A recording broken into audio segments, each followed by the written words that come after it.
Hello, family and friends. Welcome to another Talks with Limley. Today we got Thomas and Paul. Cheers. We're going to talk about, I think, just cryptocurrency, maybe music, but I have no idea what our topics that we got, really. So let's just jump right into it. What do you guys want to start with? Well, I was going to say first, thanks, Liem. That was a glowing advertisement of our abilities. So I appreciate you recognizing us as brothers, as the world might not always do so. That's true. That's true. We do identify as brothers, though. No, honestly, no. Very happy to be here. This is actually my first podcast. Very awesome. happy to be talking about crypto. There's a lot that goes into that. We have different approaches for what we believe and what what we've jumped into as people. But we're like kind of excited to be doing this. So I drove from Palm Springs to talk to you. Yeah. That's Although awesome. with technology, I could have just done that anyway, right? Nah. Yeah, no, but this is better, having you two together. Yeah, it's really an honor to talk to you about this stuff because I had lunch with Billy earlier, Billy Irie. What's up, Irie? Hola, Billy, Mexico Billy. Or Willie, as he might be known now. But he was asking me a little bit about crypto, and he's like, "Well, you seem to know like so much about it." I'm like, "Dude, I'm a white belt. My brother's a white belt. We're gonna talk to Liem. He's a black belt. You know." I think I'm like a yellow belt. All right. I like that kind of response. I'm sure you know a little about it, but I always feel the more that you know about something, just like I feel this way with guitar and stuff. It's like the more you know, the less you actually really see. You're like, dude, there's such a big world and crypto's a giant world. I'm not I need to put in the beginning of this video, we are not financial advisors. This is not financial advice. This is for educational purposes only. No one ever thinks I'm a financial advisor. I'm not a financial advisor. So I come from a software engineering background. I've been doing software engineering for 15 years. I've been in the IT business industry for 17 years.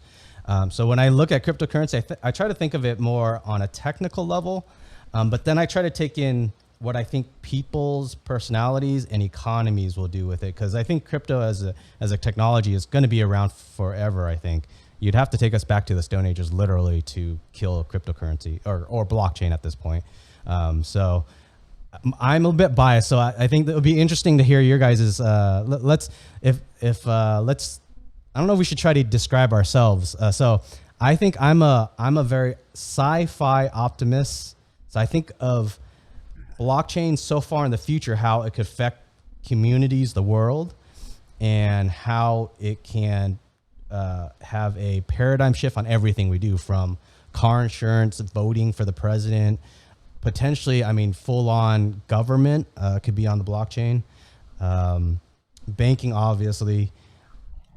I say car insurance, if you could have a third party adjuster or a what do they call? I think adjuster or auditor. That would be a paradigm shift on how insurance is done. So I think I'm a little bit sci-fi in that sense. I'm a cheerleader for cryptocurrency and blockchain. And sometimes some people might look at me and they would think, "Damn, that guy likes crypto too much." So that's myself. All right, how about you, Paul? It's funny you mentioned sci-fi and the sort of art world. I'm a painter, and I always studied the humanities, the arts. And I think one of the big binding forces for me was the fact that crypto is a cultural movement. I don't want to get too technical as far as the things that I study, just as the things that you study, that he studies, but I'm into the postmodern movements, the things that happen after the structure has been built in the United States, that, the structures that kind of control and govern everything. I'm seeing a kind of a breakdown on that in art, in culture. We're looking for new things. We're looking for a decentralization of what governs our ideas. And this is why I'm so excited about crypto. You're seeing for the first time really in human history, since money's been created, a way to distribute it and a way to account for it that is not based on a central power. And for me, that's just massive. So as far as the cultural movement goes, you started feeling like inklings like that in the 60s, the Beatles kind of breaking out in this new thing. David Bowie, you see even like inklings of it, when you see character driven movies like Pulp Fiction, Big Lebowski. So you see these pushes of culture trying to break through. Jean-Michel Basquiat, Banksy, whatever you want to call it. It's always the same theme. We're looking for new ways to communicate with each other. We're looking for new ways to connect. The internet, as great as it's been, has limitations. Now we're seeing something that's really an ultimate communicating and cultural force. And we've been able to monetize it to where we might see culture change in a completely different way. And that's what excites me. That's where I'm coming from. Oh, that's beautiful, man. I have let's Tom, introduce yourself. But the question I want you to answer afterwards, Paul, is where do you think art, art, I think is a way to express yourself when back in the past, I believe when they didn't have photography yet. So art was you drew someone exactly to how they looked, and then it started to become more expressionless. Sure. Art you would portray something by a meaning in art. So I think that would be interesting to talk about how art is now, and then how we think that could coincide with crypto and or blockchain. So anyways, well, if I could invite myself, that would be a whole other podcast that I would love to. I have a whole thing I want to talk about on that, which That's is awesome. not quite for what we're doing today, but I'd love to get into that. Awesome. NFTs the whole bit. So yeah, Cool. We can do that today too if you wish. Yeah. We'll probably try to dip our toes in it, and then we'll go from there. All right, Tom. So tell me what you think, what other people would view your stance on crypto is. That's an interesting question. It's a difficult question in ways, because I know that what gets me into crypto is it's fun, it's exciting, it's interesting to learn about. I think probably what excites me the most about it is that it gives a chance for people.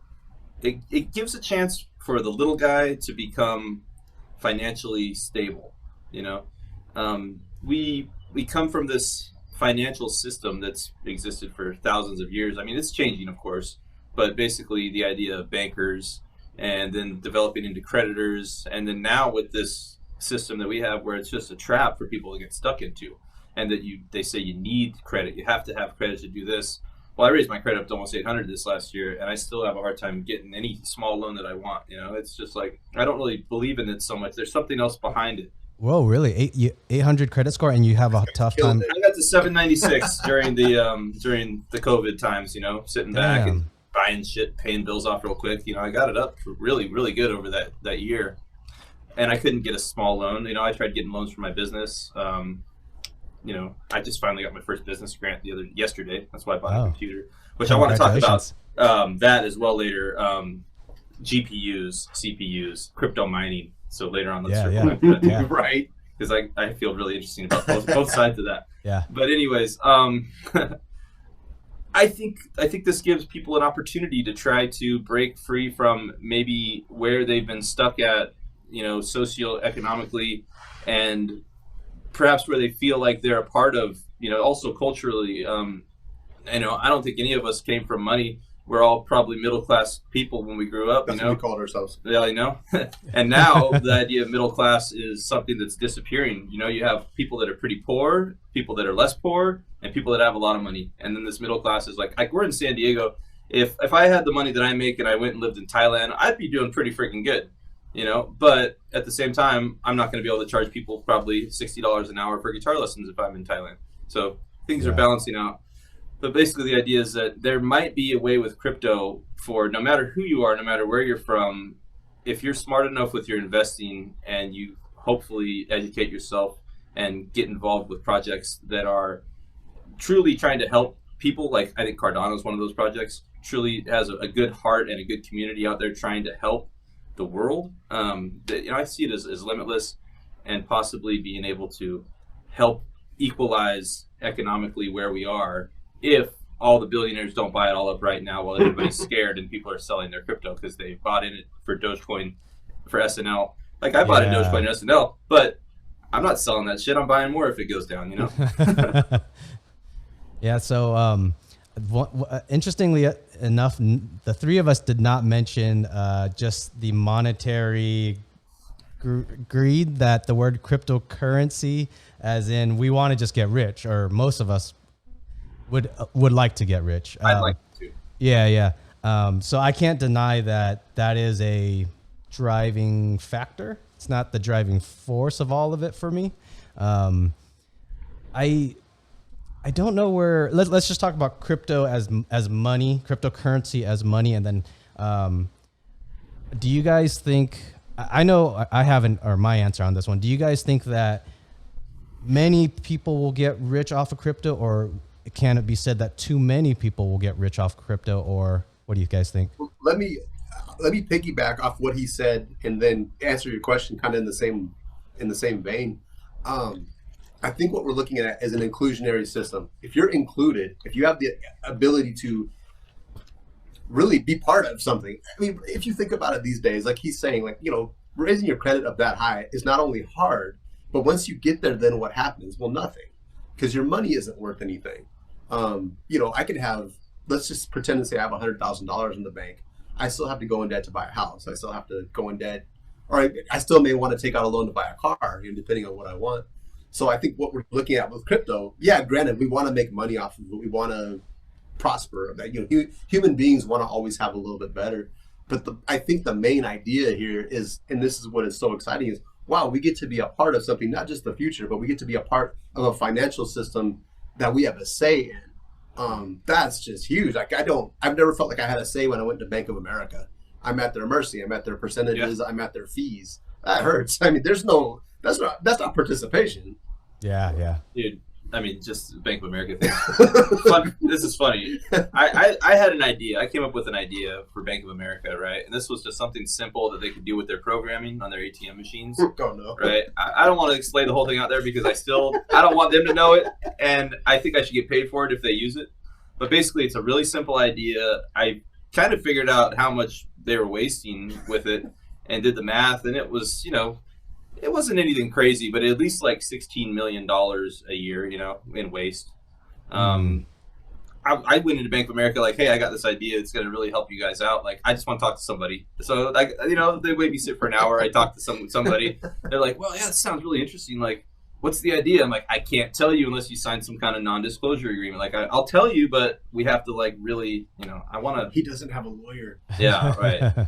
Can you connect me with somebody up the ladder a little bit? You know, is there, no, we really don't do that. We're really not interested either. That's the thing, is they're really not interested. You can have some kind of idea, like some simple idea that I had that could save them millions of dollars. Yeah. And all I wanted was maybe just 1% of the savings, you know? See, Tom was already on proof of stake, like, before we even knew what that was. That's awesome. But whatever, yeah, Bank of America. Yeah, you don't really feel that very welcome when you go into a place like that. And you're not part of a community. Yeah. Yeah, I think your, Paul, your word of inclusion is exactly where I would be going. The one thing I would add to that is I hear the numbers anywhere between 80 to 95% that people who have bought in within since 2000, I think it was 19. So the amount of, I heard the number. I didn't go look at the article and get deep into it to see how accurate it was. It said 80, was it 80 to 90 or 85 to 95, somewhere around there. Let's just say 90%. 90% of the money that's bought into crypto was since 2019. So meaning the holders is less than 10%, meaning people that bought before 2019. So inclusionary, so there's going to be 10% of the wallets that could get rich, but if 90% of the people just bought in, that also means a lot of people don't have diamond hands too. So that 10%, it's going to dwindle down as time goes. And I think I think it was actually my brother. When I was talking about if people were to put in, I've been telling friends, put in $10,000 to $20,000 and hold it for 10 years in crypto. I hope that I would bet money on it that you would be close to a millionaire, or if not over a millionaire, at $10,000 to $20,000 right now. Hold it for 10 years, because there should be about two to three bull runs in that time, and each time you're gonna multiply from anywhere from 5x up to 100x. So it's just, I think if you get 3 bull runs, you're gonna hit it great. Now. Well, then, like, let's flip the coin real quick. Let's take $10,000 or $20,000 and put it in a money market account, earning 0.05% in 10 years. Where are you at? Yeah. I mean, do that math. You know, I mean, it's almost like it's unquestionable that you put it in crypto. With inflation, you're less the one. Right, you're losing the money anyway. Yeah. So so then when I started telling him that about put $10,000 to $20,000 if you can. And then his answer is like, well, if everyone starts doing that, everyone's going to get rich, right? So if everybody's rich, then that crypto doesn't really help anything. And I was like,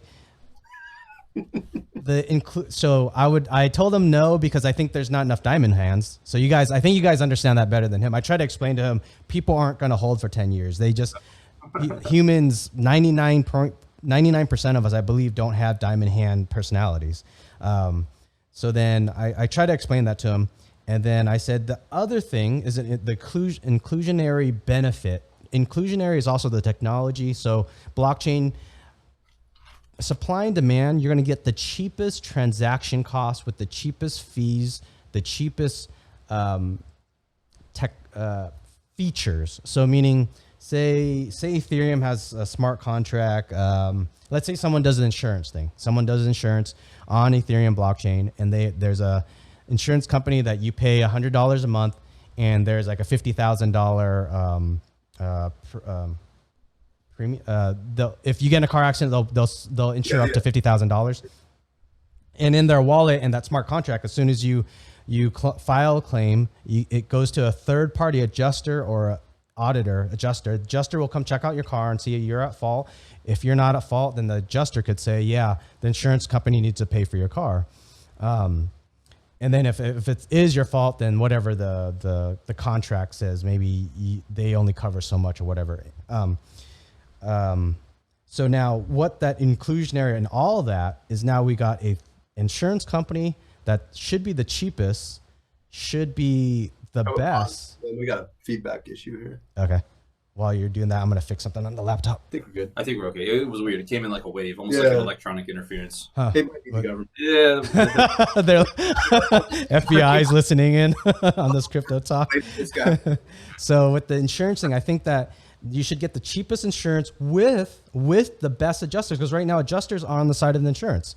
It's fucking ridiculous. If I get in a car accident, they send their adjuster out. I'm like, what the fuck is this? You send somebody on your side to give an assessment on the value of my car? Like, yeah, your middleman's against you. It's wonderful too. Exactly. So if you got insurance on the blockchain with an adjuster, a third-party adjuster, which I think is all capable on the blockchain, in my opinion, it's much harder without blockchain, but we could get into the depths of that later. So anyways, so I think inclusionary, not only you include everyone with the use of the currency, but you include everyone on all the benefits, the features that the cryptocurrency brings about. Well, I mean, it's funny you say that, because you think about how our society runs, our culture runs. We run on inefficiency.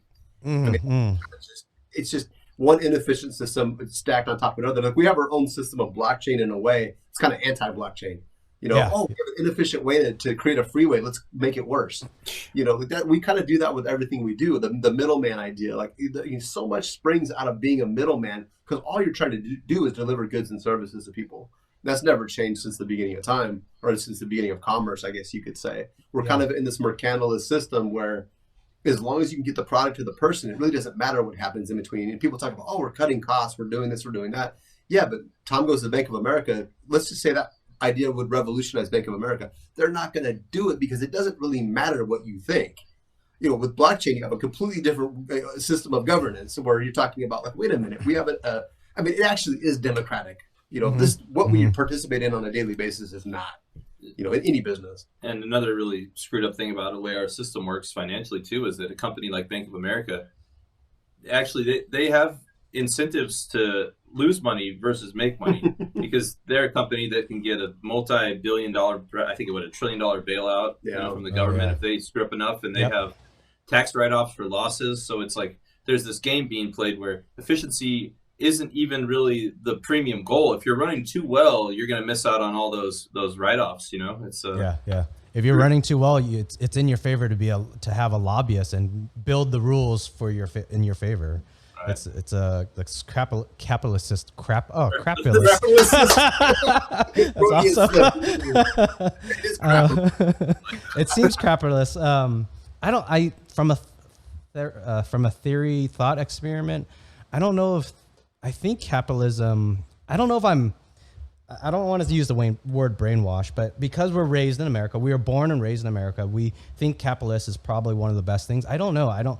From a thought experiment, I don't know. I think it feels like it is a good system, except for with the supposedly democracy that we have that is easily corruptible by that capital, if that makes sense. There's the problem, because those two terms are so intermeshed when being discussed. You really don't have a separation, and they're completely different ideas. So that's where we get the screw up, you know? Yeah.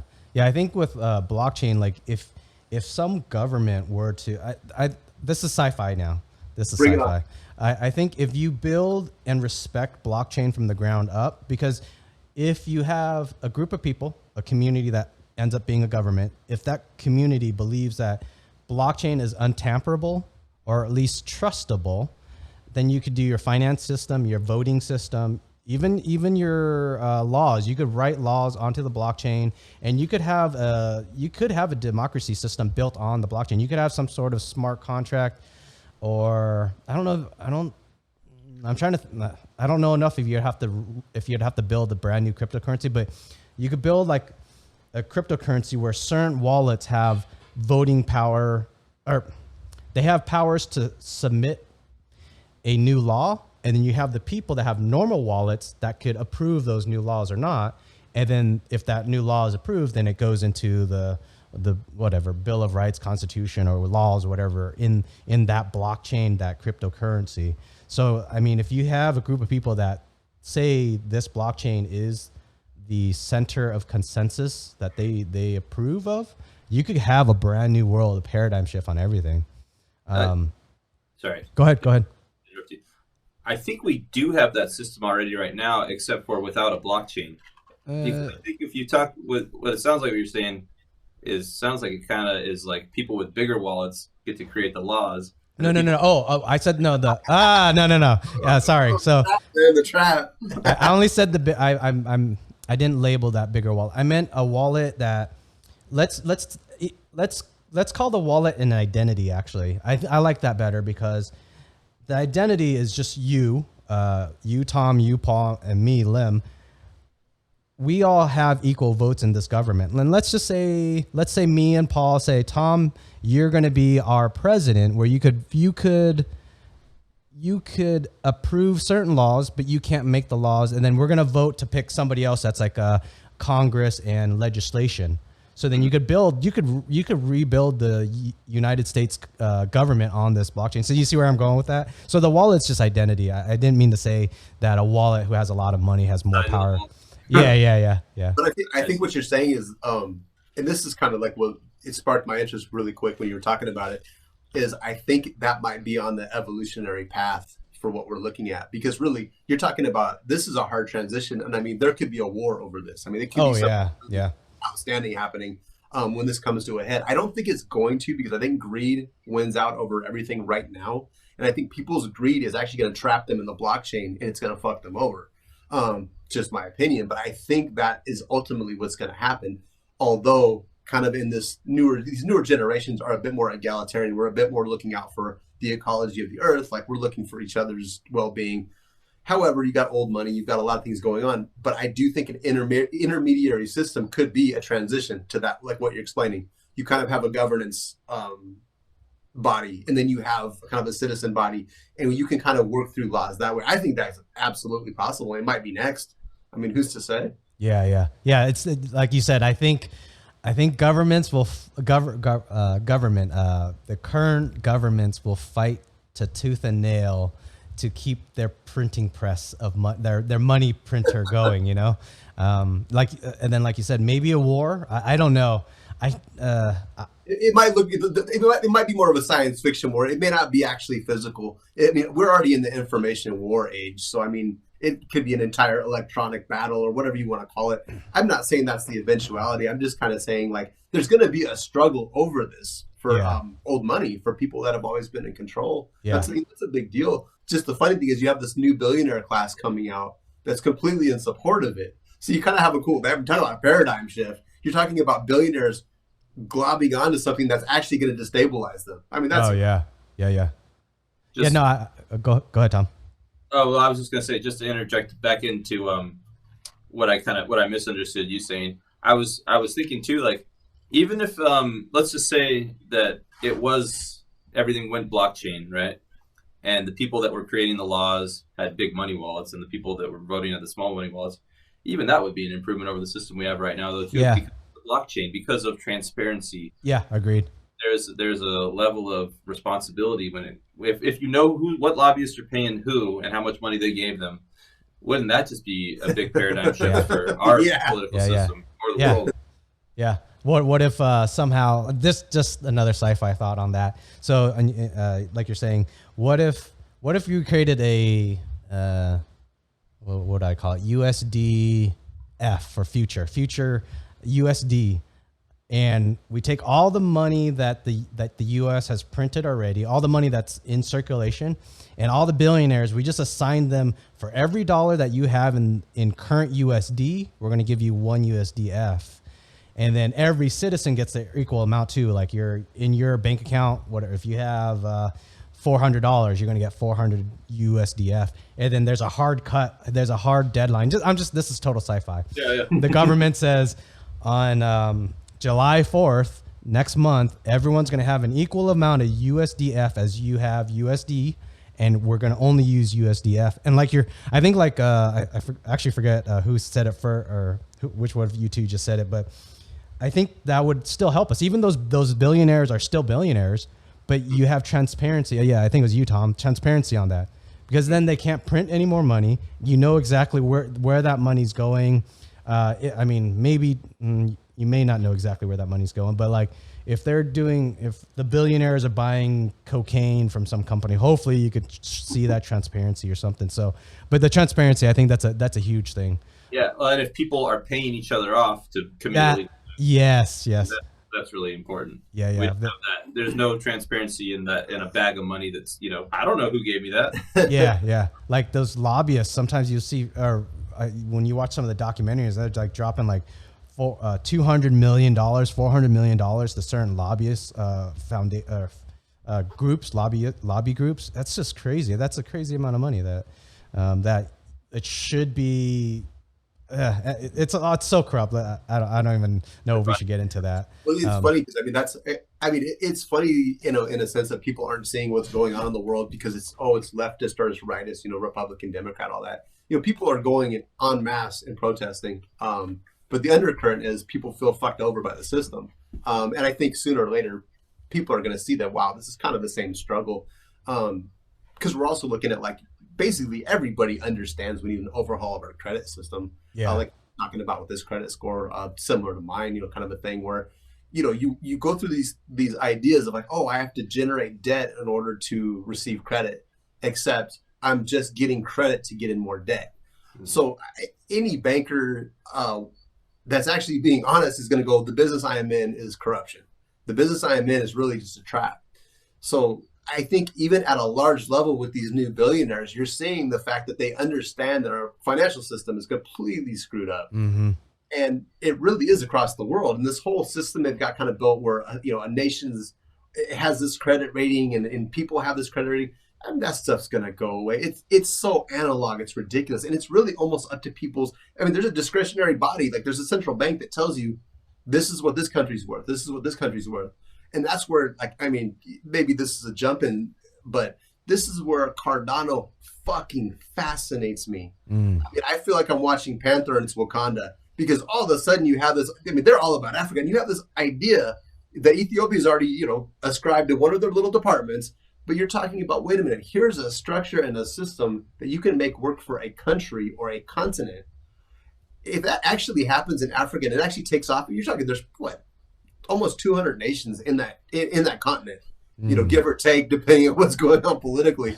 But if that actually takes off, you want to talk about a threat, you want to talk about a paradigm shift, we are going to have to catch up here. Yeah. There's a lot of kind of international angst going on with what is happening in blockchain because, okay, if China's doing this, well, wait a minute, we got to do this. So you have this kind of unofficial Cold War arms race going on throughout the world because no one wants to actually be left out. Yeah. So kind of a fascinating time in that sense. Yeah, no, I agree with you. Look at let's take I don't know if Facebook and Google if I'll be able to describe this well enough. So we had prior to Facebook we had Yahoo, Dogpile, Ask Jeeves.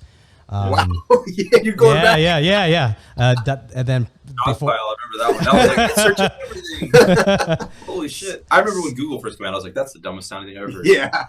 So I think that analogy alone, when you're saying, was it Uganda or which country? Yeah, actually, Uganda and Ethiopia, I believe, are doing it. Maybe Botswana, but not Botswana yet. So imagine if Uganda or Ethiopia is it's not quite the same analogy, but it's close enough for this conversation. If they adopt Google and then America is using Dogpile, like imagine in 15 years what's going to happen.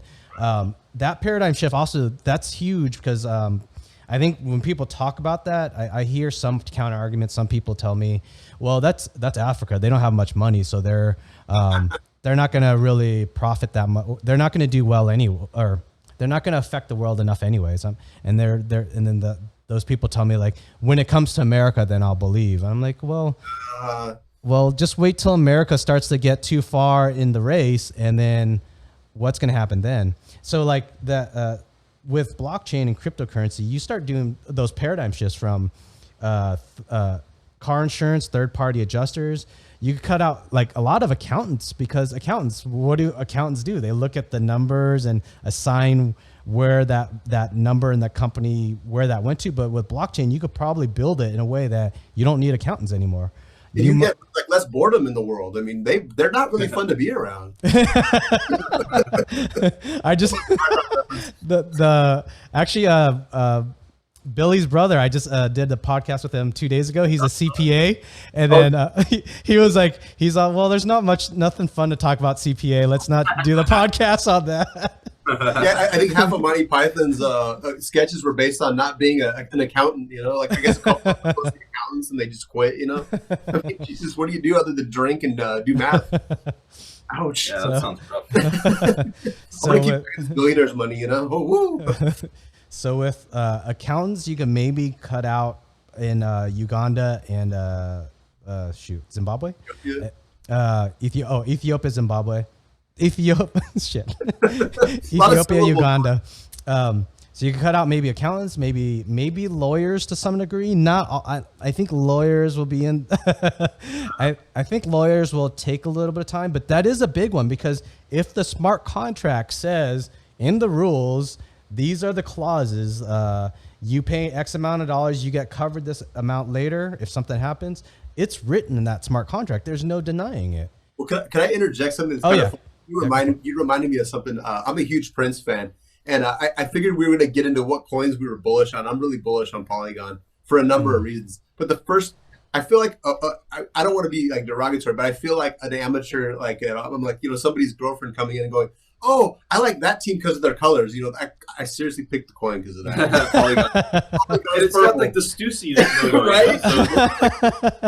I'm like, well, that's a cool color. So I'm like, let me read about this. Anyway, I'm a big Prince fan. That's where I'm going with this. And I remember Prince did something really revolutionary in the 2000s. He went through the whole thing and changed his name to a sound or a symbol and wrote "slave" on his face. And he was really upset. It might be this chord. I think it's this one. Sorry. He was really upset at the contracts and the lawyers and the record company. They basically said, when you sign a music contract, they own your masters and they basically own your life. They own your yeah. And Prince just raised his finger. You can't use your name anymore. We own your name. Tom knows all about it. So sorry, we're having some issue, but it's all good. All right. So the basic story is Prince came out publicly against his record company and said, "Look, this is bullshit. I wrote these songs. This is my stuff. I'm going to start my own company." And the beautiful and interesting thing about the whole deal was he started a record company without contracts. And the first person he signed was Shaka Khan, who a lot of people know if you're into music. Shaka Khan was huge. She's still around. She still is huge. But the whole thing was, so they got interviewed on CNN or something, national news. And Prince said, "Look, the only reason we have contracts is because we don't trust each other." And I was like, wow, you harken back to that 15 years ago. And these, like I was kind of alluding to earlier, these ideas have already been coming out in culture. They've already been coming out in people, and people, big people are supporting them. And I mean, if Prince was around, he'd probably be a big proponent of blockchain because he was looking for an avenue that created trust without the paperwork. It was an inherent piece of trust, no contract. I love you, you love me, we're doing this, whatever you want to call it. And I think that's kind of granted, like love is the basis of blockchain, but honesty is the basis of the whole thing. So you can't lie. This is what it is. Yeah. Honesty and trust. That's I think with blockchain, we're looking at just data. Money is just data. Currency is really just data. If I pay you $60 for a guitar lesson, $60. It's just data. I mean, it really is almost data nowadays, because if I do a bank transfer to you, Tom, for $60, it's just digitally going to you. It's not like it's sending 60 physical bills. The bank doesn't like mail me $60 and I go, oh, cool, there's Liem's money. Yeah. Yeah. And then I go back to the bank and I say, can I put this back in, please? Quite intangible. Yeah. So I mean, we're just talking about data. So if you get truth, or I call it truth, and I understand when people, I've had a discussion on my podcast about truth by consensus. It's a philosophical thing. If the word truth is like, this is red, this is white, and there's red and there's black. Consensus of truth. What if on the blockchain everyone decides to call this color orange, this white color, they decide every. All right, you gotta start that over, dude, because that was a really good.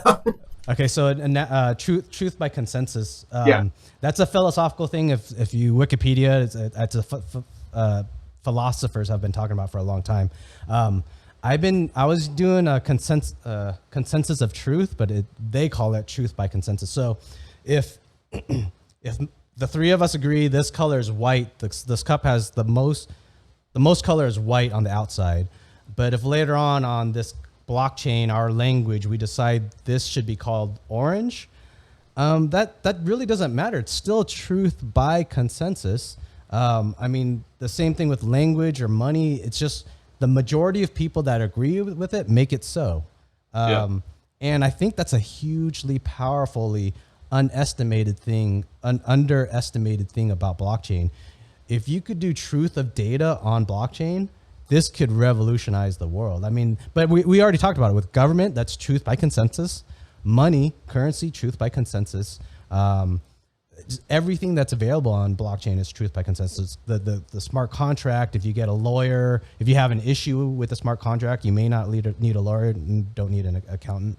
So go ahead. It looks like you want to say something. No, it's crazy. Like you're making me like boil inside, because this is the whole thing. And this is like when people say blockchain isn't going to work, I'm like, I'm like, like I feel like a volcano. Well, actually, wait. Let me add one thing on that. It's funny when they say, I've actually heard this so many times. I don't believe in cryptocurrency, but I believe in blockchain.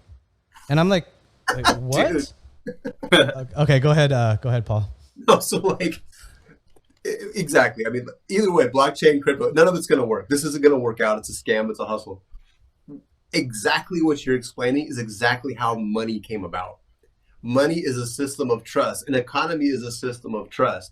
Coins were minted because you didn't have an equivalency between chickens and cows. So I'm trusting you with this like central thing, with this idea that we're going to have an equivalency between our trade. So and then in that, we have a society around us or a culture around us that all can agree that this is what's happening. That is literally what a cryptocurrency coin is. It's literally the same fucking thing that started money. And this is where it's amazing that people can go, this is bullshit. This is that. Or people that pay attention to mainstream media when mainstream media decides, oh, hey, let's scare everybody today. It's the same thing as money, except, and we all know the except. Yeah. And an interesting thing too is like talking about coins and talking about crypto and gold always comes up. I was having lunch with Billy earlier, and and then when I saw on your podcast, he brought up gold, and I always kind of like, I didn't talk to him about it, but I always think the same thing when I see people talking about gold. I'm thinking, because people say like, well, if everything goes to hell, like crypto's gone. And I'm thinking like, yeah, how much gold can you carry? How much water do you want to carry versus how much gold? If everything goes to hell, and if you're not, I mean, Billy's a big guy. He's a strong guy. He could probably carry a lot of gold. So he might be okay. But, it's like, but that's the thing though, is that if it really does go to shit, do you want to be carrying around a shitload of gold or a cold wallet? I mean, either way, if I got to choose between a gallon of water and 10 pounds of gold, I'm probably going to take the water. Yeah, I agree. Unless I know somebody that sells water. Yeah. Well, to piggyback off that for like 10 seconds, I mean, I was driving down and I was in the Temecula black hole, like the cars that just circulate around the central area. They don't really go anywhere, I think. They're always there. Anyway, that's a whole other story. Traffic.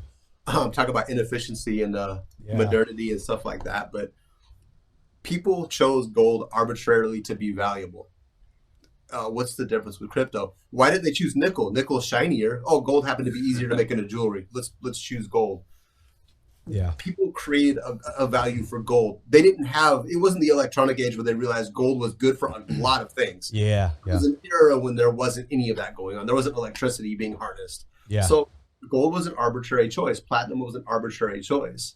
So there's really not any difference. Like, oh, is it Cardano or Ether? Well, we don't know. They're arbitrary choices.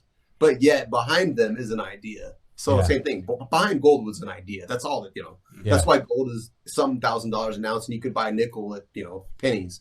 What's the difference? Yeah. I mean, to add to both of that, to what you said, and then Tom with the gallon of water over 10 pounds of gold. I mean, maybe to some extent, I'd rather take steel because I can make a sword out of it and go chop some people up and take their water. Now, you guys are killers, man. Well, yeah, and also if you got a chunk of steel, you could throw it at somebody's head and kill them. You're not going to throw your gold though. Yeah. Die over not throwing that. Tom's gold. trying to say hydrated. You're already going to, I'm going to make a sword. Anything. I don't know what you guys are doing. You just got the cold wallet. There you go. You got a flash drive. Hydration. You've already run your sword through me. So you put the flash drive in a slingshot. You guys are thinking way ahead of me. Jeez. Now, you're a good fighter, though. We'll take him. Yeah, we'll pay him in gold and steel and water, and he'll kill people for us. Well, by the time we're there, I'll be arthritic. I'm already 44, so I think I'm screwed. But I'll have some crypto on me, so we're good to go. To jump back to your point, Paul, about it was the consensus of people to choose gold, and then I mean everybody talks about back in the day it used to be seashells that used to be way back in the day. So that was a consensus of people that decided that there was some value in seashells, and as enough, I'm guessing whether it be seashells or some type of printed coin from the Roman Empire or whatever, but people put value into that. So say seashells. Jump on the seashore. Yeah. Sally shells, seashells, whatever. So say, let's take my phone. And for whatever reason, you want to buy my phone, and I'm willing to accept 5,000 seashells for whatever reason. Now, in that consent, was that? It better be a nice phone if you want 5,000. Yeah. In that, I get that's actually a bad. I mean, if you go, that's a bad analogy. But in that world, everyone accepts seashells. So then, if I sold you the phone for 5,000 and somebody else will accept if that San Diego Padres hat, I could give maybe 10 or 15 seashells, whatever amount for that hat. So we have an economy in the seashells, and that's the same thing that's slowly happening with Bitcoin or Ethereum, cryptocurrency. We see that exchanges, Coinbase, Kraken, Gemini, we're trading our fiat, our USD fiat, for crypto. So it's slowly happening. So I think what you said earlier is totally right on the nails right on the head on that. Well, I mean, human nature doesn't really ever change. I mean, that's the whole funny part of it, like the new thing is always made fun of, right? Yeah. Until you go like a real quick story. Yeah. I mean, it was 2 miles down the road and it's like 2016. Tom says, dude, Bitcoin, decentralized finance, there's all these words coming out of his mouth, right? Well, hey, let's go to the liquor store. I want to get some beer, Yeah, but Bitcoin, decentralized finance. And he's telling me all about this stuff. And I'm going, how the hell is that going to be possible? How are you going to have some sort of currency that's immune to overthrow and revolution, all this stuff? Yeah, great. That sounds really cool, dude. But, I don't believe, I don't know, deep down, I'm like, whatever. Yeah, 2016. I wish I would have listened to me back. I didn't even listen to me. I was like, this is a cool idea. Someday. A lot of us have that story now, but I mean, that's the funny part. Oh, yeah. Oh man. We're believers. Yeah. Mine was the white paper of Bitcoin, 2008. I was programming back then. I was a junior programmer, and one of my coworkers came up to me. He's a programmer, and he's like, "Hey, what do you think about this white paper thing, this Bitcoin thing?" And I looked at it real quick. I was like, me as a programmer, at that time I was a junior programmer, so I didn't understand RSA encryption, SHA-256. I didn't understand that. So at that time I was like, I was trying to think of it like, how can you program something that's unhackable? And at that time and it's crazy because back then we actually had it. If you use HTTPS, if you look at any website and you look on your browser, you see that little lock icon at the left of the URL. If it has that lock icon, or if you click on it, you could see, if you click on the URL, you could see HTTPS. HTTPS is the same algorithm or the same encryption that most cryptocurrencies use. It's the same thing. If you do your banking online, then you should trust cryptocurrency. Right. Mm. If you use a cell phone, well, certain text messaging is still an antiquated. It's a little bit older. If you use a cell phone or use the internet on your cell phone, then you already trust the same technology that cryptocurrency is actually. So You change everything. If you're trusting those digital signals to transmit your bank information, your credit card, your debit card. You're already using the same encryption. Yep. Yeah. So back, 2008, I told my coworker, because I didn't understand any of that. I was a junior programmer. I told him like, no, nobody could program that. There's no way. It's impossible. And then I didn't buy anything. And then 2016, somebody else told me about cryptocurrency again. I went home and researched it a little bit more, researched RSA encryption, and the light bulb went off. I'm like, holy shit, this is how you do private keys, public keys. This is how you do encryptions that nobody could hack it. Or at least it's really improbable. Like to hack one transaction or one wallet, it's like it would take one server, like the number one was 70 zeros. That's how many years it would take to crack one wallet private key. So it's virtually impossible. Take that much time. Don't pick mine. I was going to interject, but if you no, go ahead, go for it. So this is another paradigm shift. How is quantum computing going to change that? So I think crypto going to survive that. Is that as far as I know, it's going to survive it. So RSA encryption is scalable. So like I'm not, don't quote this on to me. Don't quote me. I think I've said this like 4 times, and I think I confirmed it. I keep on forgetting. My memory is getting bad. I went on Google and I think I confirmed it. World War I, World War II. So that they're using RSA encryption, but they're using like I don't know if it'd be called 1-bit or 2-bit encryption. About like the ciphers and shit. Yes. That was sort of based on that stuff. So it had, I think prior to those machines, they had to do it by hand. So before those machines, they'd have to use RSA encryption. You use 2 prime numbers. You do all this math, and you get a private public key. The public key, you encrypt it. The private key, you decrypt it. So you do it by hand, and if you and the other person know the other person has the private key, they send you their public key. You decrypt the message that says, you say, hi Thomas. I send that over. I don't know why I would encrypt that. Yeah. Already the war, but it's fine, you know. Sam, I need to know where to send the ration. We're bombing Thomas. So back then they'd have to pick like 2 really small prime numbers that human hands and a human brain can do. But the awesomeness about RSA, it's easy to decrypt if you have the private key, but it's really tough to guess what the 2 primary numbers are that went to that, if that makes sense. So what's RSA stand for? It's just curious. It's the 3 names of the 3 guys. It's their first names of 3 guys or last names. Not like root, square. No. It's their it's their names. So they were using this in World War like 1 and 2. So sending messages from the United States to Germany, they're using this RSA encryption, but it's like it was 1 bit or something. So some mathematician would have to know how to use it and talk to some mathematician from the U.S. would talk to a U.S. mathematician in Germany and share their public keys and don't know how to decrypt it and whatnot. And they would share messages that way. But nowadays we got computers. So nowadays, I think the common one is 256-bit encryption. So when computers are fast or relatively fast at decrypting 256 if you have the public key. But like I said, 1 with 70 zeros, if you don't have that private key, that's how many years it would take to decrypt that one transaction or that one message. So when quantum computer happens, we started from 1-bit, 2-bit, 4-bit, 8-bit, 16, 32, 64. They're using about 256, I believe, for almost all cryptocurrencies right now use 256. So if quantum computers is super fast, I mean, we do 512, 1024, 2048. So it just scales up. So that's a beauty. It's a beautiful. Encryption will also be quantum. Yeah.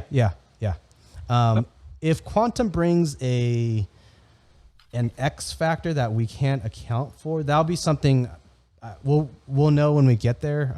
As in, some people say that quantum does computing where it figures all possibilities in parallel at the same time, and I don't know if I believe that. What was that? Like superposition and chirality. Yeah. By using that, they're able to try to do all calculations at the same time in parallel, and I don't quite believe that. I think right now, as far as it gets deep into like and gates, NOR gates, all this stuff, gates with programming and processors, it's still kind of like a single process type of thing right now. So we'll see where quantum computer goes, but hopefully it's scalable. I hope that if we get to that point where we have these computers that are that powerful, maybe at that point we don't actually need any currencies at all. We're already in Star Trek. Yeah. Oh, yeah. Hopefully there's bigger things on the horizon where we're not like fighting over like, no, that's my Bitcoin. Yeah. Cool. No, I make jokes with my cousin who I bought I bought cryptocurrency back in 2015 and I've held. And I told him the only thing that's stopping me, I think, at the next bull run from being able to maybe retire is if somehow AI programming, like AI technology enhances so quick that it takes over humans before I get to enjoy my crypto money. Yeah, really. All we'll be doing at that point is there'll be some freaking robot with a saw blade right at your wrist, right? And it's gonna like sit there and answer the CAPTCHA question. Yeah, man. That's all we'll be for. What is it? Dr. Nakamat says the singularity is coming. I think 2051. Where we all merge to into machines. So you might want to cash in before then. That's the best news I understand. So yeah. I think who was it? It was probably what's his name? Another person that tries to predict the singularity event. I think he said 2040. So. Yeah, 2040, 2051. I mean, that's still relatively close. And maybe cash in late 2020s and 12 years of yachting. And, Yeah. I'm hoping Cardano spikes by then because I'm really going hard at them. So. Yeah, really. All right, let's talk about our favorite coins and let's go around the table and see what coins you guys like and why. Sure. Who wants to? Tom, you want to start? Yes, we can fight about our Doge and not. So So my favorite coin was Ethereum. I right before the last big drop of a week and a half ago or whatever it was, I kind of took all my Ethereum and I was like, I still believe Ethereum is the most stable one not obviously stable coin, but the most promising coin for the future. Like, if I had more money invested in it right now, I think I would be totally pleased and super happy with it. Right now I have zero of it, but I took all that Ethereum and I said, I'm really interested in Polygon. Polygon Matic is very interesting to me. Cardano got exciting again. I had Cardano for a while, and then it got really boring, so I got rid of it and got more Ethereum. And then all of a sudden, I'm like, Cardano is looking really good again. So basically, at that point, I took all of my Ethereum. Cardano's my number 1 right now. Polygon's my number 2. Doge is my number 3. Harmony One's my number 4. Well, no, I have another one called VThor. That's actually probably my biggest holding coin-wise, but it's like one of the least amount of money. So, I have a lot of those coins. Well, I do have 2 million Shiba Inu also, but that's just that's for shits and giggles. I'm not really going to count that. But I would say, in terms of interest, I would say, Cardano, Harmony One, Doge, Cardano, Polygon, Doge, and Harmony One are all really interesting to me. And I think Ethereum is a great coin, and I would be super happy to have it. I just want something a little bit more exciting right now that could 100x in the next year. And I don't think Ethereum's going to 100x in the next year. I think it will 10x in the next year. But I'm looking at ones that I think could 100x in the next year. Awesome. All right, you, Paul? All right. Well, this brings up a couple things, and I do want to jump into my coins in a second.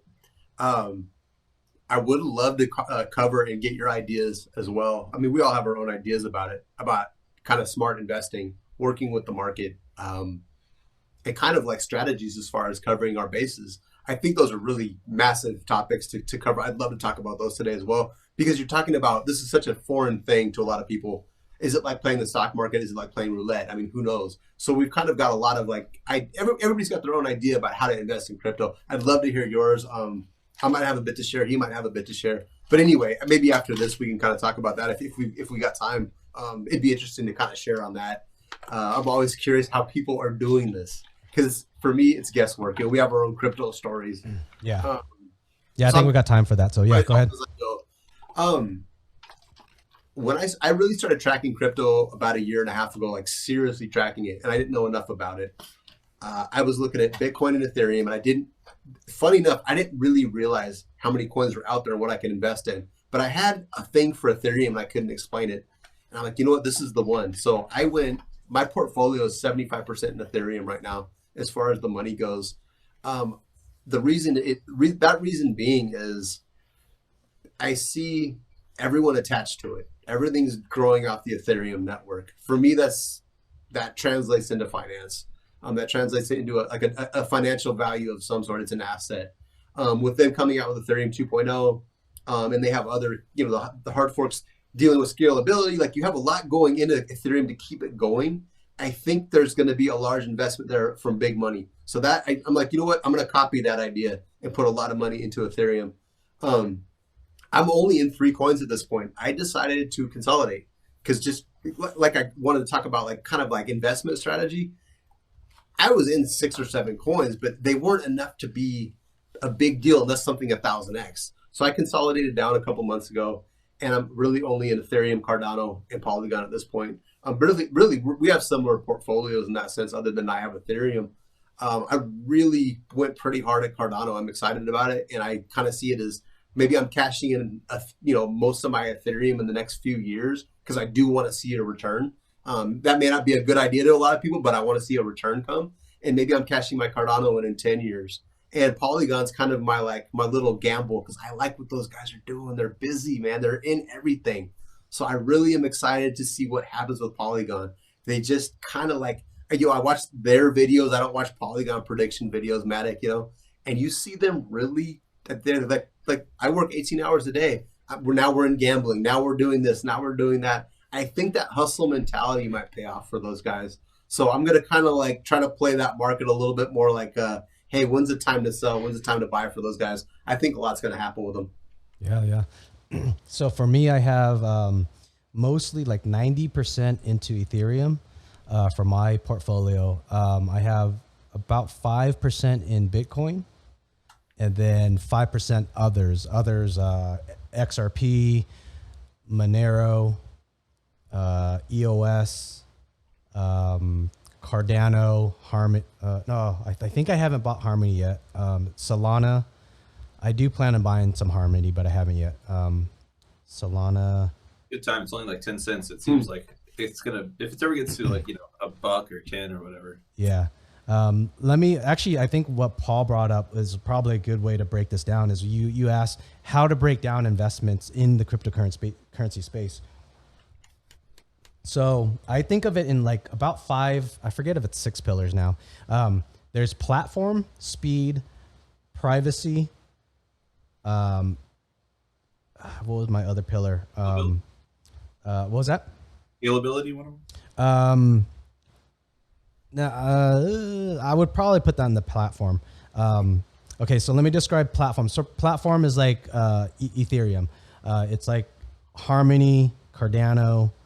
But platform, the reason why I call it a platform coin, it's a coin that you could build other platforms with. You could build with the smart contracts. You could do the insurance company. You could build. It's like a programming language. It's exactly, yeah. It's usually a cryptocurrency that has a programming layer on it. So I think that is the future. I mean, I could be wrong. So platforms, platform coins, I think is the future. I think until someone brings me some better evidence of something, I think that's the future. Now, where I put the money in the other categories. To me, I consider that a hedge if I'm wrong on the platform bet. So Monero, privacy. Privacy is a coin where it it hides all transactions. So you could only see the transactions of your wallet if you have your private key. Nobody could see any transactions on your wallet unless they have your private key. Big boy there. Just a question real quick. I mean, because I know this is an important thing. Sorry to interrupt you. No, go for it. I kind of I've thought about this several times because Litecoin was like the first coin that I really started thinking about, after Bitcoin. February, it's funny, I was looking at my bank stuff from months ago, and I was like, oh, there's when I bought my first Bitcoin. No, this is PayPal, sorry. Oh, $25. Oh, and then a week later, I bought all this Litecoin. Anyways, when Litecoin was coming out with what I think it was the Mimble-Wimble update where they first tested it, that's when I really got hyped about crypto and the first buy the news kind of idea instead of buying the rumor and selling the news. But anyways, the whole idea of keeping your privacy private and your transactions private, I always kind of wonder, doesn't that go against the spirit of the blockchain? And how do you make that work with blockchain? That's a good question. I don't know enough from a even from like an ethical standpoint. Does it worry you that these transactions could be made private, especially if you're talking about when someone has maybe 1,000 Bitcoin that they're trading to someone else for God knows what? Just from my I guess opinion, I feel like it's no different than the U.S. dollar. If I want to do a drug deal, if I want to go buy some heroin for $50, nobody's going to know that I just gave $50. Well, that's a great deal, first of all. So, he didn't say how much. So, I think the question that you're asking is the same reason why I've only put like less than 1% of my portfolio in that in the privacy pillar in the category. Now if you're asking morality wise, yeah, I don't have enough thoughts to really give you a good answer on that. But in a free market economy, it's always attractive to have that privacy or that secrecy. I mean, that kind of makes the world go round in a lot of ways. So I'm not against it either. I don't think it's a bad thing. Yeah. I think just questioning it seems to go against kind of what blockchain represents to me. I wouldn't say, in my opinion, I wouldn't say I feel like it doesn't go against what blockchain does. I'm not going to answer your question because I don't have an answer for it, but I will kind of go around and say, I do think human nature, I think that's where I think why I won't put much money into privacy in the privacy category of my categories is because I just don't think human nature will adopt a coin that is so private that it's so like for me to show. I guess I'll think of some random example. Say I went to a bank and I guess that wouldn't even work. A bank. Yeah, I'm trying to think of. I'm thinking sci-fi now. Sci-fi. If you had this is new territory, so I mean, we have to think of that. If you had a DeFi bank, and then say in my Monero wallet, say Monero, everyone adopted a Monero. Let's just say, what if the United States adopted Monero and said that's the coin we're going to use? We were so I brought up. I was curious about hearing about investment strategies. Okay, so categories, and then categories. like 90. You were like halfway through the categories. 90% into Ethereum, 5% in Bitcoin. So there's the pillar of niche coins. So coins that go towards a certain just a certain focus. So like V Chain, I think is one. V Chain, they, as far as I understand, they're targeted towards just inventory for like say Walmart. So people think that could grow big because if Walmart were to adopt it, that would make a lot of money. But my thing on those, my personal perspective on that is if you get Ethereum 2.0 or any smart contract that's fast and smart contract cryptocurrency that's fast enough, you could just program that stuff. You could reprogram VeChain into the platform coin. So I think that's why platform coins are so powerful. Now I think that the security privacy coin, I don't know if you could reprogram that Ooh, can I have some of your Coke? Yeah, dude. Perfect.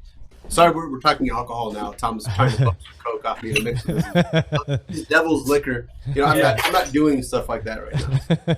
We're not doing cocaine. It's regular Coke. We're not Bitcoin holders, all right? We're not rich.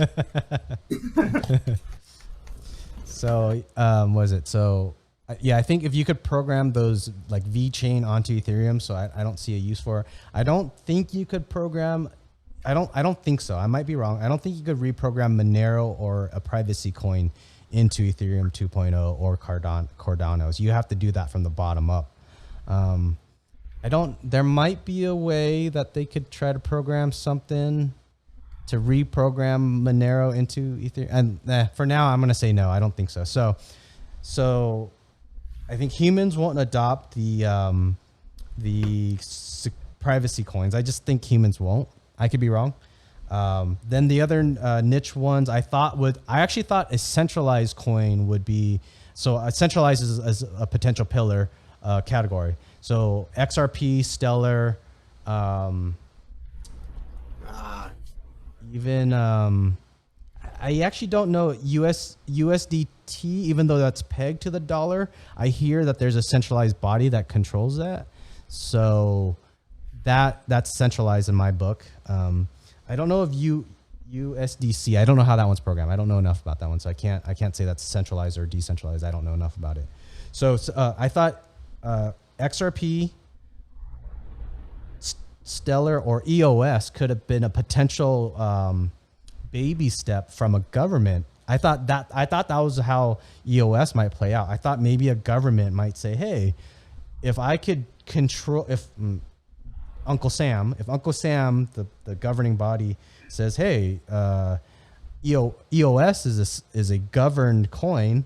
Let's jump into that. Let's control that. Let's centrally control that, and then use that cryptocurrency." So I actually bought a lot of EOS back in the day, and that didn't play out the way I thought it would. So I kind of I've liquidated or moved some of it to Ethereum. See, it's funny. Like I went through a similar thing, probably much quicker and on a smaller scale, I would assume. But looking at what Stellar's little mission statement was and looking into them, I got so excited.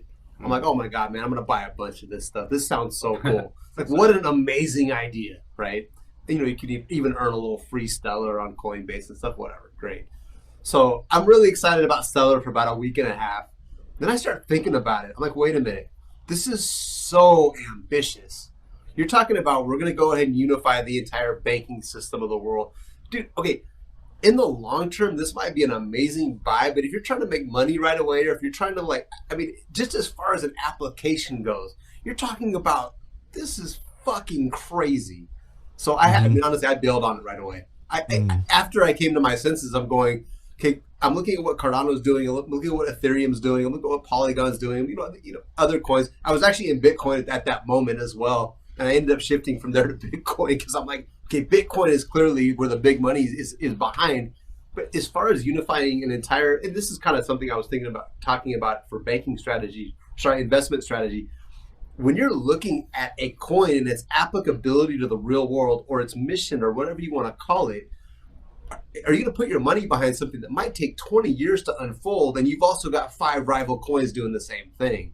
Yeah. And that was kind of my issue with them. I mean, I don't know what you think. I was talking to him about it. I'm going, dude, what am I thinking in this? And I mean, I'm watching its value kind of sink, but that's a hell of a ambitious project. On those ones, I'm okay like dropping, like if say if you have a portfolio, let's say someone has a portfolio of $10,000, maybe put $500 into that one just in case the other bet isn't correct. Like if I'm betting on Ethereum in that portfolio and then Ethereum somehow doesn't make it and then Stellar does, say Stellar is what's the coin, what's the ticker for Stellar? I thought it was XRP. I could be mistaken. XRP is Ripple. Ripple. Is it Atom? No, Stellar. I actually had it written down because I wanted to talk about those guys. XLM. XLM. Yes, you're right. So if we I had to write that down. I'm not that smart. Yeah, so I would suggest putting only $500 from a $10,000 portfolio 500 into Stellar, but I still have some of my Stellar too. I bought years ago, so it's like you're saying, it could play out that way, but there's a lot of competition, and then I think platform coins is the way to go. Now let's add in Bitcoin into that pillar. Where does Bitcoin come into play on all this? That's the question. Bitcoin's just the godfather. Like, it was the first one. It was the first cryptocurrency, and I mean, Satoshi Nakamoto, man, you are a fucking genius. Like, it's amazing what you gave to the world, and then you bailed. Like, that's even more awesome. The story behind Satoshi, I think that's awesome. Yeah. It's like, think of them like it's like almost if someone said, "Hey, let's make a movie and let's make some type of money that's decentralized, and let's have someone create the code and have them disappear." Like, it's a perfect plot for a movie, it seems like. So I think Bitcoin. The only problem is Bitcoin. It's an older code base now. I classify things as blockchain 1.0, 2.0, and 3.0. I think Bitcoin was blockchain 1.0. Ethereum 1.0 is actually blockchain 2.0. Ethereum or proof of stake coins that have a programming layer, I think that's blockchain 3.0 in my opinion. Maybe we should talk about later on. If we don't get into it, we should probably talk about all the bad things about blockchain and cryptocurrency, any pitfalls. We should, because we're all pro. We're very pro crypto, but we should probably just talk about the bad things at some point, anyways, just in case. Even though I think the good overwhelmingly outweighs the bad, but yeah, I've got some definite questions for you about the bad stuff, because we're running into some of it right now with like the way the market's been going. But okay, let me ask you the $1 trillion question. I guess this is like the good YouTube blur, the $1 trillion question. I mean, does Bitcoin sustain itself? You've got a lot of big money behind Bitcoin as far as hedging it, and as far as the thumbnail. Really? Okay, digital gold, all that stuff. But you're thinking about it, like the $1 trillion question is, with just money behind it, it's going to become outdated. It's going to become useless. The whole 9 yards. Maybe it already is. I'm not a programmer, but seeing what Bitcoin is that going to be able to sustain it? Just that faith with the big money? What do you? I mean, I wonder about that. I would theorize from a programmable, from a programmatic perspective, that Bitcoin will last, but only last just for enough. There's, like you said, there's millions, trillions of dollars into Bitcoin. So I think the bodies, the people, the community that is behind Bitcoin will have it last for a certain amount of time. I think they will all eventually see the writing on the wall, and they will ultimately have to move. I think they could be hard-headed and keep their money there, but it's going to eventually come. I think it's going to dwindle down, in my opinion. I'm going to get a bunch of Bitcoin maximalists that. Right? What was that? The thing cut out. I said, you're a financial advisor, right? Yeah. Not even financial, not even people that will say that this is bad financial advice, but the Bitcoin maximalists, I think the Bitcoin maximalists are going to all hate me. I think Ethereum right now, some type of proof of stake programmable coin is going to be the horse in the long run. So I think what happens to Bitcoin is that it's going to slowly come down, in my theory. So the people that are in Bitcoin will ultimately have to. They're just going to be like, oh, well, I could buy everything in Ethereum 2.0. For example, I want to buy this cell phone with Ethereum 2.0, or I want to buy it with Bitcoin, but every bank or whatever is using Ethereum 2.0. And then they're gonna have to transfer to Ethereum 2.0 to buy this phone. I think it's gonna happen that way. We were talking the other night on the phone and talking about this kind of thing, Bitcoin and Ethereum and the future going forward. And I just kind of was thinking of it like, Bitcoin's the first one, so Bitcoin could be like the horse and carriage. Well, then all of a sudden the horseless carriage appears, and before you know it, what used to be considered reliable and quick and affordable and all these things, all of a sudden 10 years later, 20 years later, 100 years later, the whole concept of what is reliable, what is affordable, and all these things change over time, and the amount of power behind it. I mean, this obviously that's one of the big things that is pushing towards, why Polygon's working right now, because Ethereum's having a hard time with scalability. It's having a hard time handling all these transactions that are happening all over the world at all this time, and it costs too much to process these things.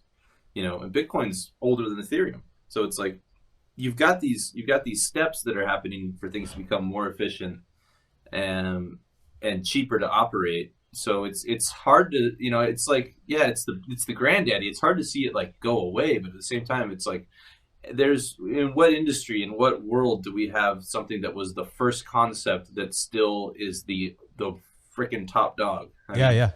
It's just the sun. The sun, yeah. I mean, I guess like, maybe like we still cook food a similar way we did back in the day. Maybe that's the best way to cook and eat, is the same way that we did from, well, probably not caveman times, but I don't know. I can't imagine that anything is the same that it was.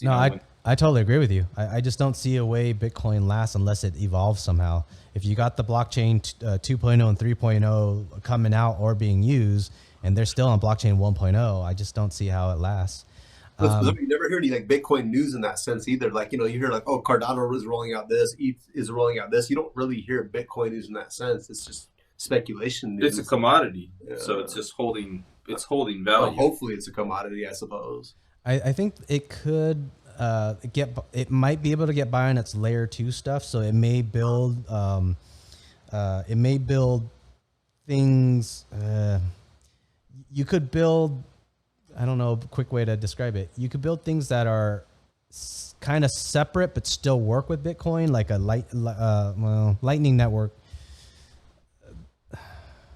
Lightning Network allows people that know each other to send money quicker to each other, but I actually don't know how that one works. I'm going beyond my knowledge on some of that stuff, but I think layer 2 stuff is a way to help process things faster, so if they want to build that, and that could get Bitcoin around for some time, but I just don't see it lasting. Like, how would it outperform a proof of stake programmable coin? I mean, Bitcoin is proof of work, it's not proof of stake, and it doesn't have a programming layer, so a layer 2 would be so inferior, I think, to that. So, well, it's odd because you think really the only other news you hear about Bitcoin is the mining, and you're getting this interesting backlash going on, of course, with the environmental concerns and whatnot. I mean, it's funny, they just all of a sudden came out. It's been bad for the environment for quite a long time. Yeah. If you're adding another country to the world, with its power usage. But it's kind of funny, like you're getting this entire backlash happening, but that's the only news you really hear about Bitcoin, other than some whale, if you're really like, looking, oh, some whale just bought, 6 billion worth of Bitcoin. You don't hear much about them. It's kind of interesting. Like other coins, there's always something going on. That's why it's kind of fascinating. Why the hell is this even hanging around other than it being the Godfather? I don't know. Yeah. It's an interesting thing to think of, a currency that could take up the same electricity as a country. But to some extent, think about all the banks around the world, every single bank. If you were able to demolish every bank and let every employee do something else, like that's a lot of electricity, a lot of human power. That's a lot of things that it could save.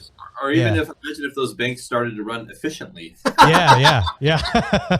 Back to your thing. I'm so bugged out about this Bank of America deal. I mean, come on, seriously. Yeah. It's fucked. It is so fucked. Yeah. Maybe we could segue into the bad things, since we talked about the green energy. What other bad things about cryptocurrency? Or actually, what do you guys think of any bad things about cryptocurrency? Right, so we were trying to spitball some things because we wanted to sound interested and informed, and sort of like be able to contribute to a conversation with people that know what they're doing. Our crypto journey has been a little bit shorter than yours by a lot. So we were what we were interested also in talking about was what the hell is going on with the market right now. And as far as the bad things go, because you're getting threats of regulation, you're seeing a lot of what I feel is kind of collusionary practice. You're seeing these kind of simulated market crashes happening every month. You're seeing a lot of weird shit going on. I think your people call it FUD. Yeah.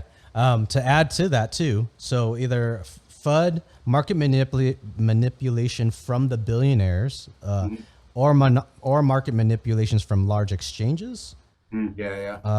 Or even market manipulation from China miners if they had 51% or more of the hash power. And then I learned about that watching your crypto podcast. I was holy shit, dude. Yeah, that's true. They could manipulate the numbers if you have. But that happened before, though. That has happened with Bitcoin. Yeah, I know it happened with Ethereum. That's what happened with Ethereum Classic that became Ethereum, right? The hard fork there. That one there was a $400 million hack on this DAO smart contract, DAO. And then they hard forked to give back the 400 million. Yeah, that became ETH, right? Or was it already ETH? It was our Ethereum stayed ETH, and then Ethereum Classic came out from. Technically, Ethereum Classic went on carrying the old code, while Ethereum, the main Ethereum, took the new code. But to your note on Ethereum Classic, they did have a 51% attack on Ethereum Classic because there's less mine. I think it was something like I think 1% of the miners went from Ethereum to Ethereum Classic. So 99% of the people updated their code like I did. I had a miner, so I updated my code and I took on the new Ethereum. I didn't stay with Classic. So when they had so few miners, it was cheap enough. Someone could purchase cloud servers and mine and have more than 51%. They had enough money to fuck with the system. It almost counterproductive if you have that much money invested into it, but I don't know. You are fucking right on, man.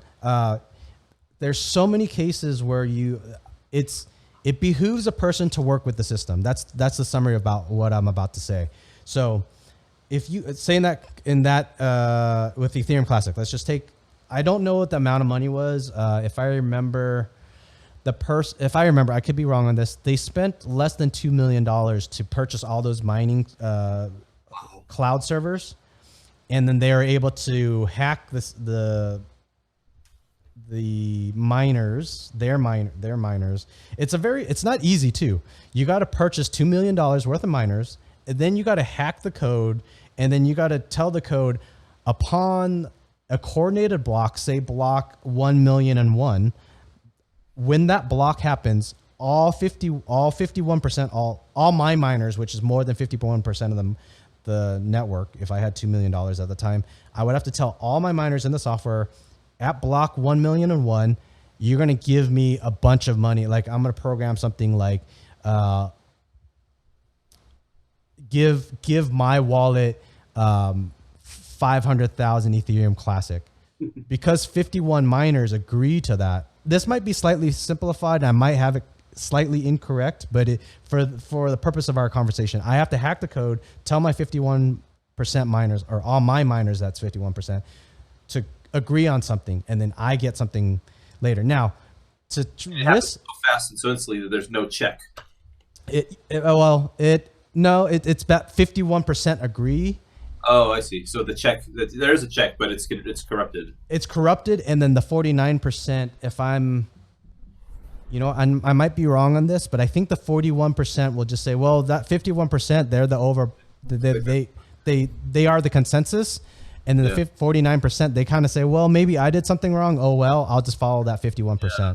Okay, interesting. Now, so for me to spend $2 million to buy those miners, to hack the code, to go through that effort, and then if someone finds out in the process, let's say I'm in the middle of programming and someone finds out and they tell a bunch of the news and tell the world on Reddit and everything, guess what's going to happen to Ethereum Classic value? It's going to crash. Yeah. So I just wasted $2 million on something that's about to crash if I don't execute without them knowing. Yeah, you're devaluing the whole spirit. And you cause a crash when you do that. And even I would hope that even someone could have a full node running, I believe, and they could actually say in that full node, they should have those transactions and be like, hey, why did this wallet get 500,000 coins when it shouldn't have? It doesn't match up to the other nodes. It doesn't match up. So someone should light up a flag, or I don't know, a flag should come up and they should publish on the internet. So then that's going to crash the value of Ethereum Classic also. So it behooves me to work. If I have $2 million, work with the system. Let's build Ethereum Classic in this point to make it better. If I put $2 million buying developers to enhance and add new functionality features to Ethereum Classic, the value of Ethereum Classic is going to go up. So it behooves the person to work with the system. So you're going to make basically you're going to lose the entire system anyway, because you're basically you're informing people that this has become corrupted. It's time to bail. Yeah. In terms of like, people trusting money, you have created a source of currency that no longer works. Yeah. I mean, that's counterintuitive. And actually, that's supposedly kind of what happened to the DAO hack. So the DAO hack, some hacker found out that, I'll try to make it as short as I can. The DAO company was informed by a bunch of programmers around the world, said, hey, your smart contract looks like there's a flaw in it. Somebody could bleed your money out slowly. And the DAO people are like, no, don't worry about it. Don't worry. It's a good smart contract. Don't worry about it. And then some hacker came in and did his thing. But for whatever reason, I don't know the details exactly. That smart contract was written in a way where it would bleed out over 7 days. So the Ethereum community said, holy shit, someone did the hack. We got 7 days to hard fork or not hard fork. So what do we do? And so luckily they were able to figure that out in the hard fork. So now that hacker, they actually spent a lot of money to do that hack, and they didn't get the Ethereum from it. They got Ethereum Classic from it. So that was a perfect example. If that hacker, if they worked with the system, they could have probably made more money working with the system. Look at $1 in Ethereum back then. Yeah. Yeah, look at Ethereum Classic's value compared to them. I mean, Jesus. Yeah. That's crazy. Sorry, those are they were two separate stories, but I think. Oh, sorry. Either way. Yeah. Either way, it's the same. Cash out though. That's what I want to know. Don't fuck with they did the blockchain. hack. Did they cash out, or did they just have the ETH after that, or the ETH Classic? They had ETH Classic, and then, I don't remember what they did with their ETH. Immediately. That's like the key with, like, if you go steal a bunch of gold, or The Mona Lisa. you steal a painting, right? You better have a fence. You better be able to get rid of it. There's no use holding on to stolen goods. If you're some kind of professional thief. Yeah. Did they sell it, or was it just like, well, now I just have all this. I gotta wait for it to go back up now. Yeah. Because I ruined it. So the conclusion I would say is decentralized cryptocurrency is so phenomenal. It's such a paradigm shift where it even behooves people to work together. It's I think there's a good word for it. It's not mutually assured destruction, because it's more it's the opposite. It's the opposite. Mutually assured sustainability. Yeah. The acronym doesn't sound as cool, but yeah. Yeah. Okay, so then we talked about like kind of the 51% of hack, 51% hack. We talked about kind of hacking it. Market manipulation. Manipulation. That one crashes right now. This is the meat and potatoes. Yeah. The crashes and all that is like, I have a hard time thinking about this as bad stuff. I think it's going to scare off a lot of people. And here's the bad thing. Here's the bad thing about cryptocurrency is that you have these whales. You have these, or what do they call the giant whales? There's another word for them, like the even next level. Whale shark. Man, bear, pig. Man, bear, pigs. There's like a specific. It's like the humpbacks or something. They call them like something. There's a different level of whale, right? Yeah. But you have these people that are able to manipulate the price at such a level with their buy orders and their sell orders, where they can scare off a shitload of people. I mean, that's unfortunate. That's a sad thing in itself, because really, like, the first thing you asked me, why do I like cryptocurrency? That's going to take the regular people out of crypto when they feel like they just got into this thing. Hey, this is fun, Yeah. It's on SNL, like all these new people, all this new money that just came in. And yeah, I agree with you. I don't have an answer for you on that one too. Well, it's okay. It's not so much of a question as much as just something that sucks. Yeah. My theory is we don't see some super rich billionaire we don't see somebody that's running off with crypto per se. Like say Elon Musk. Elon Musk is not a good example right now. Let's take Warren Buffett. Let's take Warren Buffett. We don't see Warren Buffett being the #1 richest person in the world. We could probably guess that I'm gonna guess he won't publicly say it, but he probably has millions of dollars of crypto. I'm guessing he probably does.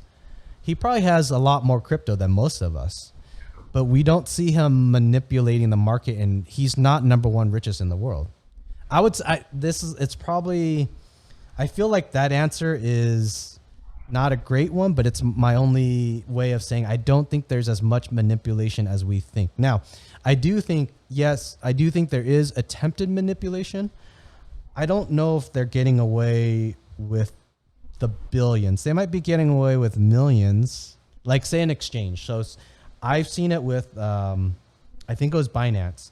If you try to put in a big buy order or a sell order, you'll see like these quick freaking microseconds before you, like it almost seems too accurate to be true. Like you put in a buy order for 10 Ethereum for a set price, and all of a sudden one buy order comes in right before yours for slightly cheaper. And then I'm thinking, wait, did someone just put in? It's like those Wall Street things. Have you heard of the Wall Street things where they what did they call it? Where they put their servers, like even the length of their Cat 5 cable, their network cable is measured so they get the yeah, right. So that it all interacts at the fastest time. The microseconds. Yeah. So that's what I feel like I saw when I was doing some of my Binance trading. I can't prove it. But that's what I felt like I saw at the Binance level. So those exchanges might be doing millions of dollars of stuff. That's the kind of manipulation I'm talking about. Not necessarily talking about billionaire manipulation. I'm talking more about manipulation possibly from countries or, financial institutions. Exchanges, Well, hundreds of billions of dollars or trillions of dollars, manipulation that's going to have an impact on the world and keep people keep people down. I mean, it's a fucking thing, but I think there really is a lot of huge money buying this stuff up right now, while at the same time trying to promote fear and FUD in the market, while simultaneously they're buying it. Did you hear about the Goldman Sachs leaked memo recently with Ethereum? Oh yeah. Uh-huh. Yeah, so that kind of stuff is so interesting. They're just now allowing their customers to invest in Bitcoin, while their internal memo is saying, Ethereum is really where it's going to be, though. Like, the shit we're pushing on the people. Let's get them to buy the Bitcoin. Yeah. Let's buy this, though. Yeah. We're really in on this. Well, no, that's what the fascinating thing is right now. Like, we were talking quite a bit about this, but I almost feel like, or we were talking about the same thing. There's a bit of consolidation going on, or a massive amount. Because you're talking about this bull market was happening. Granted, there's always going to be a correction. That happens in anything. That's fine. But you're talking about this crazy bull run, right? Everything's up. People are jumping onto crypto like crazy. More and more people every day. And then all of a sudden, things start happening. Things start shifting. Elon Musk is brilliant, and I'm sure he's also self-interested, as any billionaire is. But all of a sudden, there's press releases, and there's this, there's that. There's the Goldman Sachs leak, and all of a sudden, you start generating this crash, and then it starts coming up, and you start seeing the Biden announcement, the IRS thing that doesn't really mean anything. There's threatened regulation. There's a lot of things, a lot of moving parts, and it's kind of hard to wrap your head around the entire thing. But the thing I am seeing is there's probably maybe even 5 or 6, 7 elements at play that seem to be affecting the market adversely, and it's not killing it, but it's definitely. From in my mind, it's like there's an old principle called bad money always replaces good money. So I think what's happening at this point is you're getting a lot of established people, like Warren Buffett, like we're saying, that are getting involved in crypto. And since there isn't regulation, there's an ability now to influence the price points. So I think with these recent crashes, with these recent press releases, I mean, everybody was on board. It's like AP put out a release. So of course, CNN, MSNBC, Fox, everybody's on board. Wall Street Journal saying, Bitcoin's now on the outs, crypto's going away. So I think one of the fallouts that we're seeing right now is a lot of the minnows, a lot of little people like us came in, bullish. Hey, I'm going to buy up this, I'm going to buy up that. Maybe they shouldn't have been doing it. And all of a sudden there's a big crash. And you have a lot of the little fish that just got eaten alive. And so you kind of have, in a sense where it's like, okay, maybe there was this much Bitcoin being traded on the open market at, at whatever point X. Now at point Y, there's this much Bitcoin being traded. I feel like a consolidation is taking place in that sense. That is affecting market prices. Like, it's kind of like the hoarding is going on at this point with some of these coins, and a lot of little guys got eaten up. I would this answer might sound lame, but my day trading, I think, is for the big boys. Long-term hodl is for the normal people like us. Agreed. I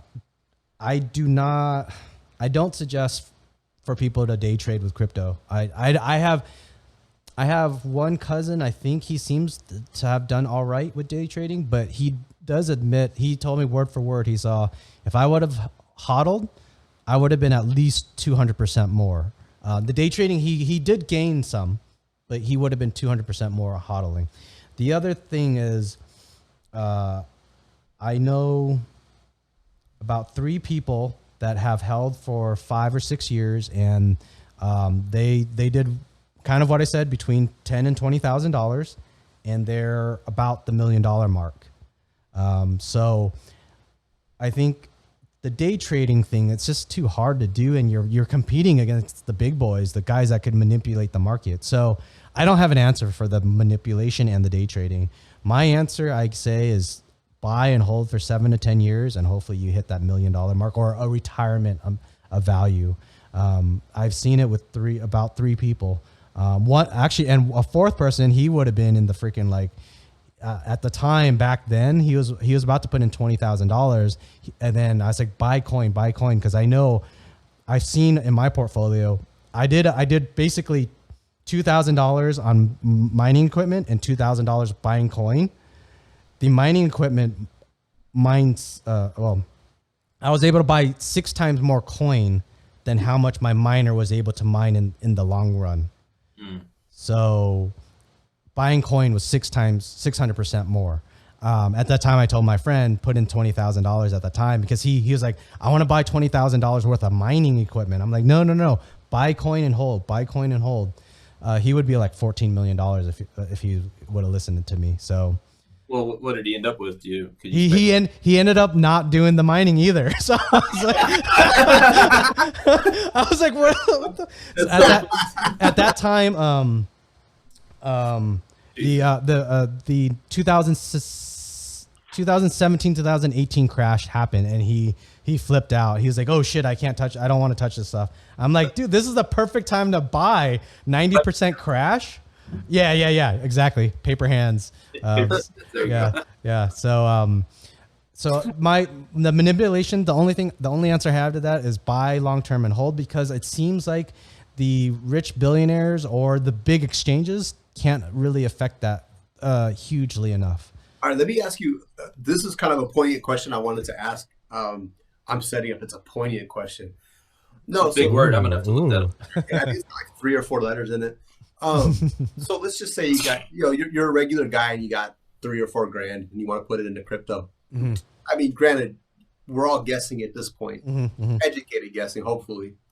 But would you advocate, or could you even side on one thing or the other? Would you say go hard and go, 1,000 of something, or would you try to spread it out like roulette? Do you have an advice in that sense? I would, if they're a good friend, I would say keep in touch with me, because that sounds weird.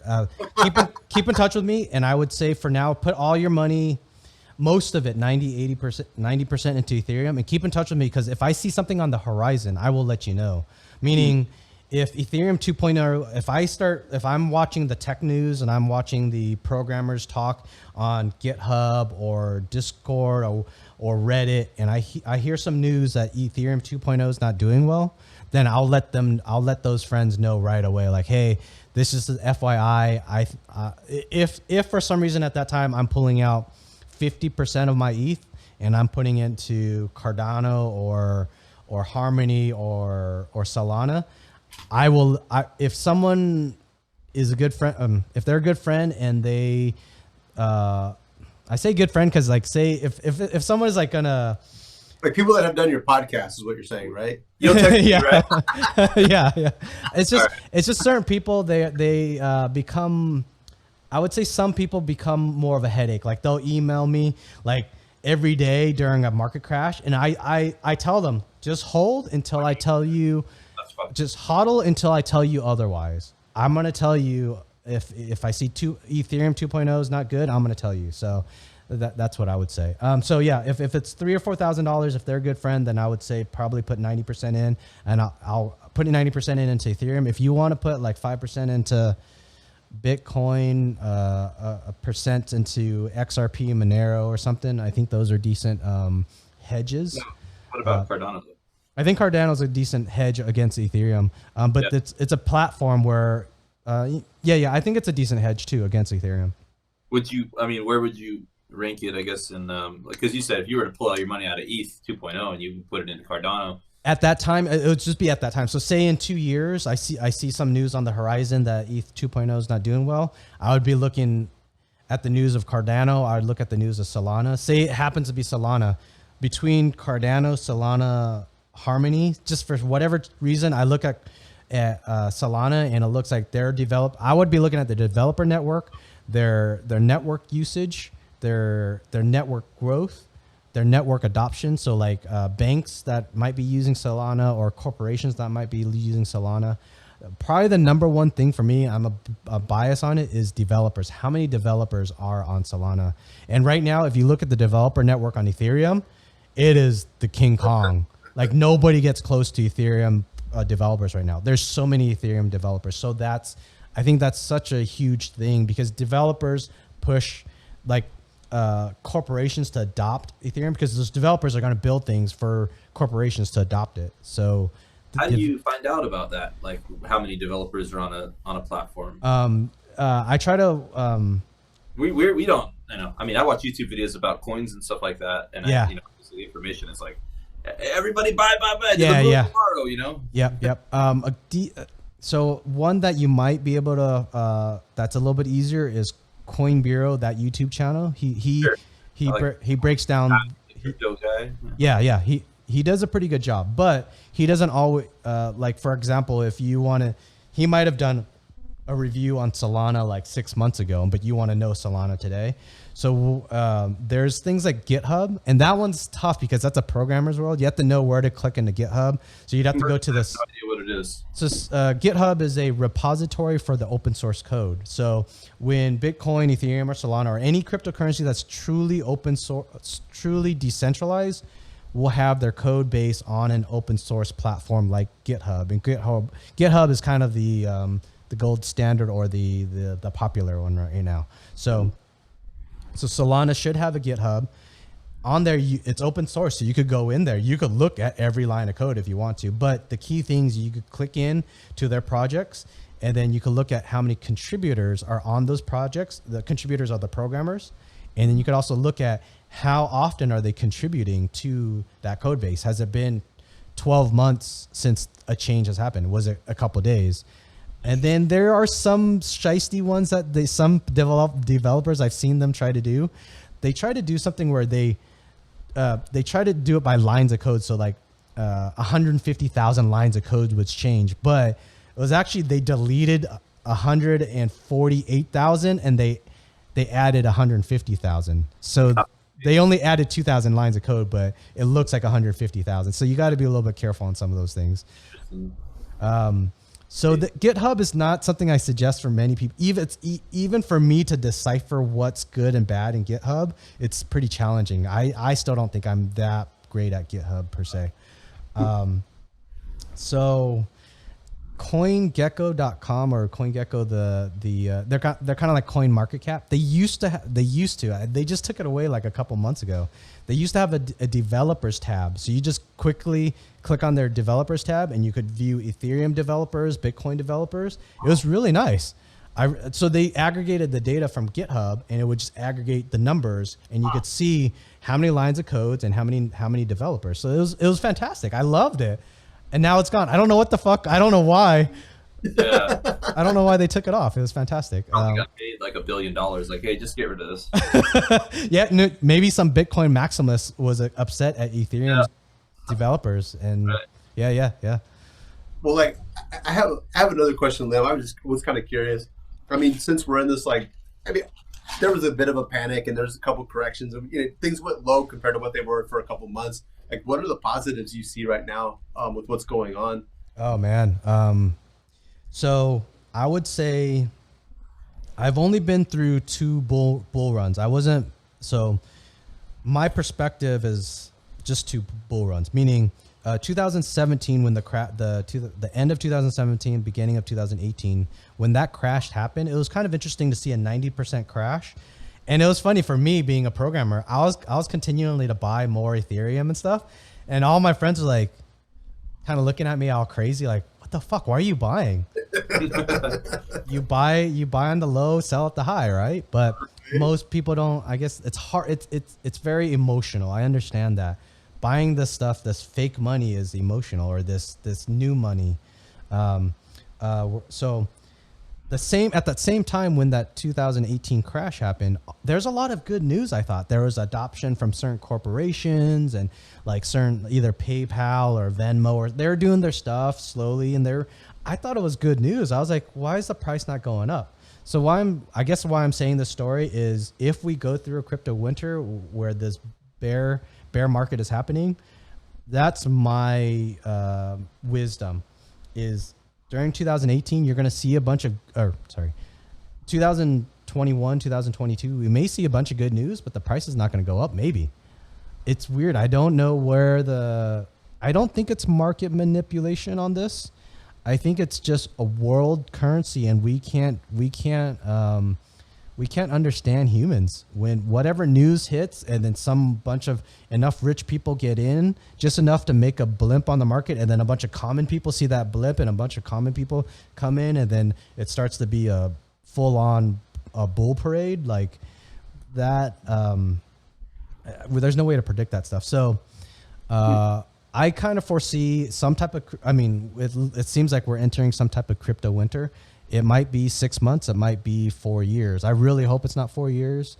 I don't think so, because with Ethereum 2.0, I think that's going to I would think that should supercharge a bull run at that time.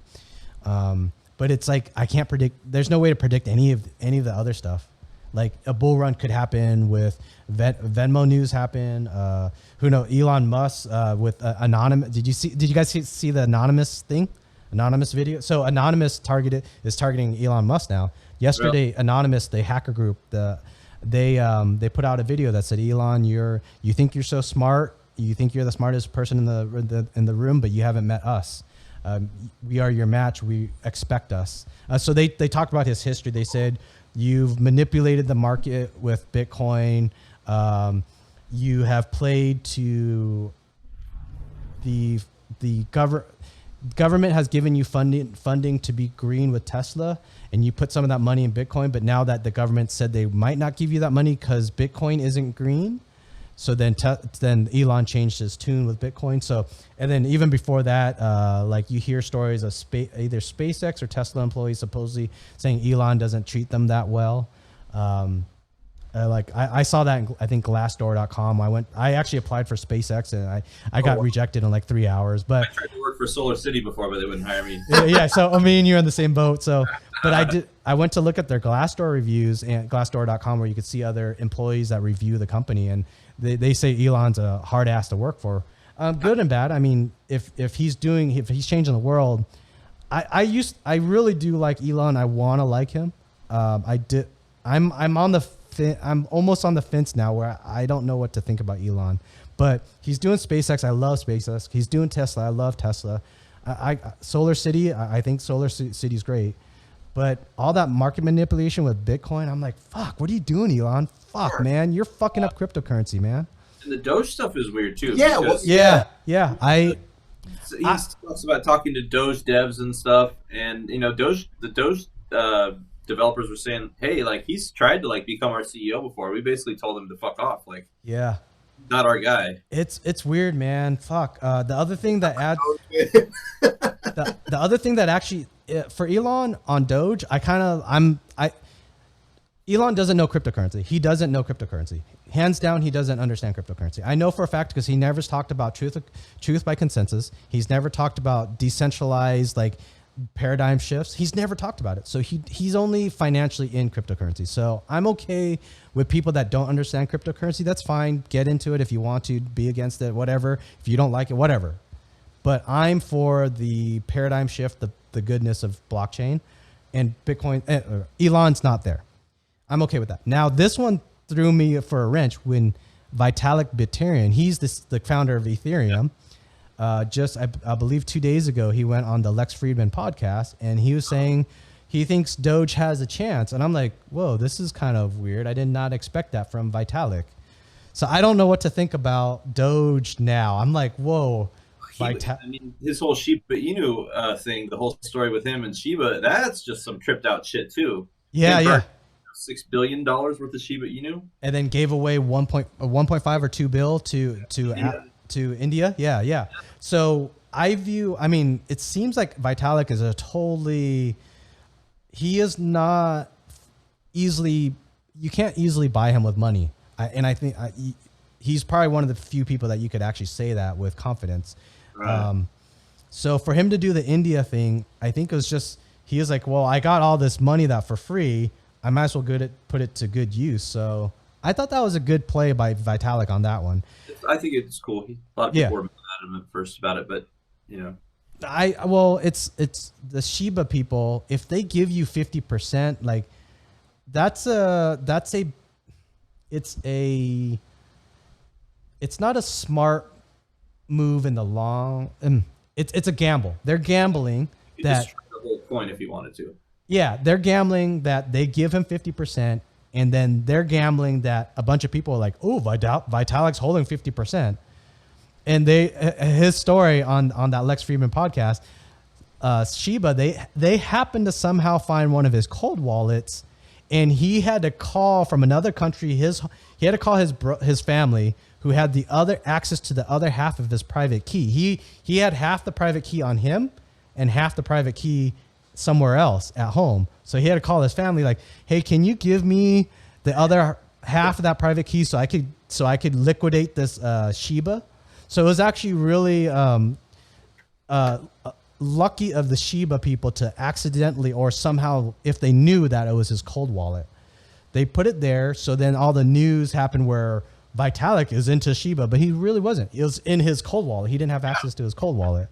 So if you ever call me and try to help me have you destroy $6 billion, I would tell me to fuck off this one. Well, okay, this is kind of the whole thing here, and this is, he got really excited about Doge, and I was kind of like, you know what, I'm gonna wait for this to play out a little bit, because I'm interested in the idea, and I'm interested that Elon's interested in it, because Elon Musk, a lot of people have their opinions about him. I think at least he's kind of if you're a Trekkie, like he's kind of our Zephram Cochrane of the time. He's forward thinking. He's an avant-garde dude. I'm into that. That's fine. The oddity I see with Doge and the oddity I see with Shiba is you kind of have a fiat cryptocurrency. As far as I know, it's not backed by a whole lot. They're not developing. They're not doing A, B, and C that ETH and Cardano are doing, or even Bitcoin's doing. So it's kind of a fascinating concept, and I understand what Elon is trying to do, in the sense of you almost have this, maybe he's trying to push like a universal currency. The thing is, it might be in the same vein of a lot of these other coins where you have something that may not be ready to take off, or it's never going to take off. And you kind of start seeing this thing like Facebook's going to have its own coin. So you're starting to see a lot of these things happen. So, I'm kind of also wondering, this is a side note, but maybe with this market shakeup, shakeup's not been that bad. But maybe a lot of this stuff will kind of come and go quickly. I'm not wishing that on Doge because my brother's got money in it, but these are kind of odd to think about in comparison or contrast to what we're looking at with like ETH or something. It's more classic at this point. Yeah, I totally agree with you. I don't have an argument for Doge if I'm kind of on the same page of what you're thinking about. If people do choose Doge, so be it. As long as it's a consensus, I'm okay with it. But the economics from my understanding, it's inflationary rate. So Bitcoin and Ethereum kind of have this is a terrible way. It has an inflationary rate that comes down, and then And then Doge kind of starts lower, but then comes out. It's higher in the end. So that seems like a bad inflationary economics. I don't know. I mean, we could look at the US dollar, that inflationary, the way they're printing money, things are working for now.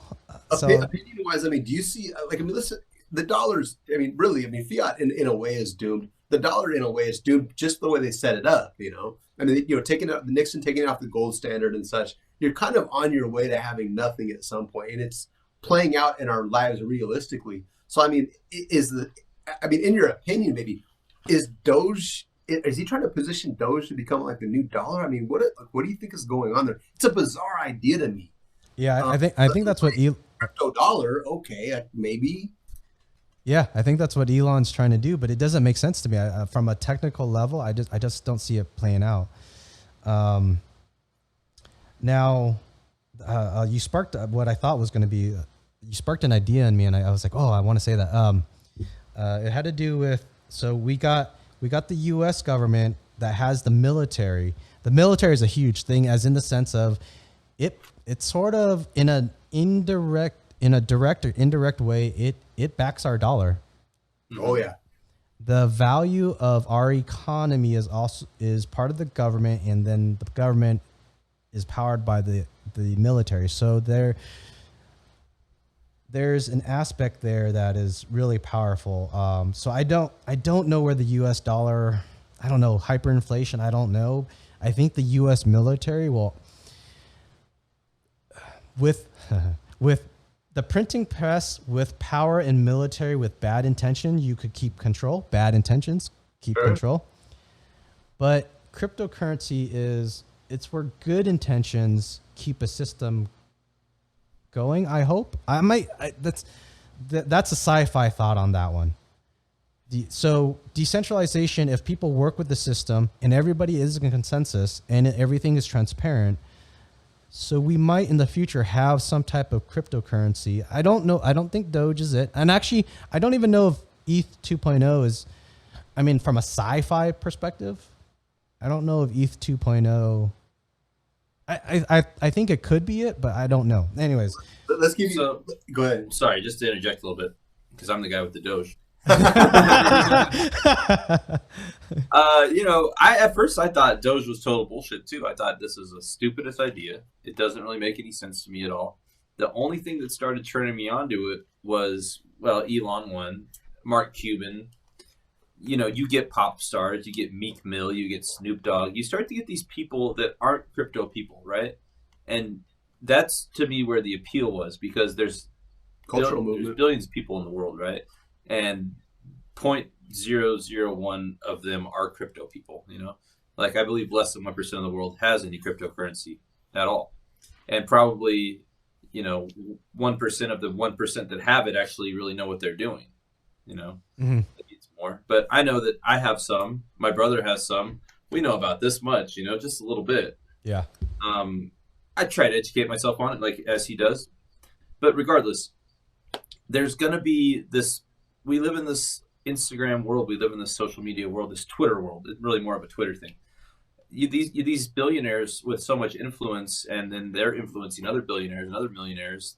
That's what's interesting to me about Doge, is that there can be a whole bunch of people that get excited about it and hyped on it because influencers are using it. Is that enough to drive a trend to become, hugely successful? I don't know. We kind of saw it with Twitter. We've kind of seen it with Instagram, these superficial platforms that have to do, well, what does somebody that I look up to say? What picture do they post? What do they wear? I think Doge could become a reflection of that. And that's where possibly the value lies. And, people are starting to use it in businesses. I mean, Mark Cuban is one example. I don't really care about the Dallas Mavericks, so I'm not about to go buy a Dallas Mavericks jersey by Doge. But, it is just enough on the radar, and people are still interested in it enough to where it could become a crypto that is used as a currency. I mean, that's funny. A crypto that's used as a currency. Imagine that. versus something that you would hodl, but it could be something that's actually being used actively. I'm planning on hodling it. I have some, and I'm not gonna sell it. I'm just gonna wait for a long time, see what happens, and if in 5 years, 10 years, it's worth 10x, 100x, 1000x, whatever. Who knows what it could be? But I'm there for the ride on it, not so much to just I hope it hits $1 and I'm gonna sell it all and yay, whatever. But I don't know. I think as our world is changing, Facebook, Instagram, TikTok. So even take I forget if Obama's election and Trump's elections, they were heavily with social media, was affected by social media. So I mean, Doge, I could see it from a technical trust in a sense, What was that? It is a community of trust in a sense. I mean, start putting entrusting something, Exactly. Consensus is exactly that. From a technological standpoint, I kind of hope Ethereum is more because the features that it can hold. Maybe, yeah. I mean, heck, if Elon, if he just took fucking $1 billion of his money and then put it into the Doge team and get developers, build it up, do it, then cool, so be it. That'd be great if they had features and stuff for it. So, it's kind of a commodity. It's kind of like Bitcoin in that way, I believe. Where it's like, what does it do? Well, it doesn't really do much. You buy it. Yeah. All right, Liem, I got a question for you. Yeah. All right. So your question was, when do I think like some big manufacturer, some big company or corporation will start accepting crypto, and where will or like adopt it into kind of their operating system and such? I mean, really on a larger scale. I mean, because of course we're kind of waiting for this crossover from the analog to digital world in a lot of these ways. I'm kind of I'm curious in that sense, because you're talking about as far as the paradigm shift goes, that is huge. If let's say Coca-Cola says, we're basically putting our entire operating system on blockchain and we're going to do smart contracts, blah blah blah. Of course with Ethereum we're hoping. Yeah. I think it's going to be slow. Unfortunately, due to humans, we're so terrible. I agree with that. The government is so slow to adopt things. The banks are so slow to adopt things. They won't even listen to Thomas, and so right, dude. So once they do adopt it, you got to be worried. Yeah. So I think it's going to be slow, and I think it's going to be. It's not going to be very noticeable. So like say PayPal opens up custodial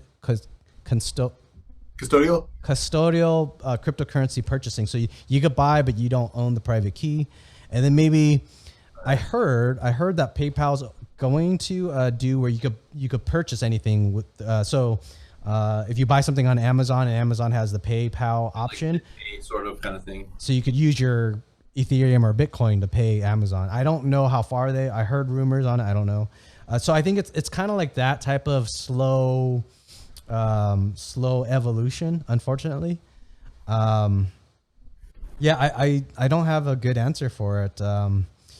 Just opinion wise, it's fine.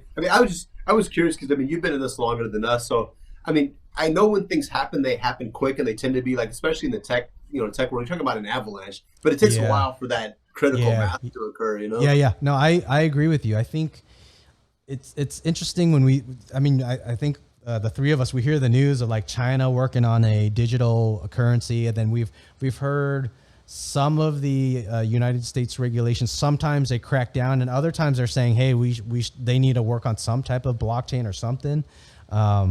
So it feels like it's just going to be a slow evolution, unfortunately. I hope it's faster, but this is probably one of the things that I would jump back to, something that I almost see bad about, how something that could be bad about cryptocurrency. Not so much about cryptocurrency, but how people adopt it. It might be so slow that I feel like we may not. I don't know if we're ever going to get to a point where a government is built off of cryptocurrency. I hope it does, because that's the only way to. I feel like you have to have your laws be decentralized to get the benefits of a decentralized world? Here's what I think is going to happen is that the first governments that are going to be built on cryptocurrency are going to be the outcast governments. Sure. The places that aren't really fitting in with the world and don't have their shit together. And I mean, that makes the most sense for them to implement it. Yeah, yeah. At the same time, it's also going to be something that people that are trying to spread misinformation and create FUD are going to use probably against cryptocurrency. So I think it's really interesting that as that implementation happens, it's probably going to benefit countries the most that are a little bit fucked up. Yeah, yeah. No, back to the, what was it, the Cardano or less fortunate countries. So back to the Uganda Cardano thingy. Like, what if Uganda was to adopt it? And I don't know their numbers in the world economy, but I'm imagining they're lower. They're not in the top 15, I don't think, for world Probably economy. not even the top 200 GDP. And I think we're only talking about 180 nations. So Yeah. Okay. So whatever it is. so maybe Uganda, if they're able to adopt cryptocurrency and do a system with it, maybe governments around the world would start to recognize it and slowly adopt. So, yeah, like you're saying, Thomas, it may take some small country to do it Just first. on a tip earlier, I think you might have heard it different because he said Wakanda earlier. I think you thought he said Uganda, but he said Wakanda, like from Black Panther. I wasn't going to correct the guys. He's later. I'm just, he said Wakanda. But I mean, hey, they could already be involved. We don't know. Yeah, gotcha. It's okay. I just thought I'd let him know. Cool. We're at 7:36, which is usually I start doing like the final questions, but I don't know. Do we want to do the final questions? Or, I mean, I'm having a shitload of fun talking about crypto too. Okay, what have we not got into is the question. We got a bunch of stuff we wanted to ask you Oh about. shit. Okay. Let's try to do rapid fire. I think this one's interesting. This is one that I was thinking of the other day. We were talking on the phone. So we talked a little bit about inflation and, the way that the dollar is devaluing. Is it possible? This is totally like, conspiracy theory thinking, sort of science fiction. Yeah. Is it possible that maybe governments, especially our government, don't care about how much they inflate fiat because they're already super heavily invested into crypto, and fiat could be worth nothing in 10, 20 years, and they're not really going to give a shit because maybe they're already transitioning towards crypto? That's a question. I would my guess on that, there's some friends that are financial advisors that I talk to that are deep into the stock markets that have, their mindset is just so much stock market and what the government allows, SEC. I feel like that would be less likely of the government. I wouldn't be surprised of the stock market people getting. That's what I'm afraid of. I'm afraid of stock market people, corporations that have a lot of money that already dabble in stocks and probably manipulate stocks and control the SEC. Maybe if they get into cryptocurrency and start bullying their way around in cryptocurrency because they could own so much, that would be something that would be scary to me. But you don't think maybe like because it's hard to, I don't know if it's hard. I don't understand finance enough to where I can understand the idea of thinking that they can just inflate the dollar continuously forever and not have repercussion. Yeah. I think they're so hard set on their way of things, and they think their way is the right way. It's almost more of a religion than logic. So that's why I think governments, there's so many people that I talk to in the finance world, I feel like I can't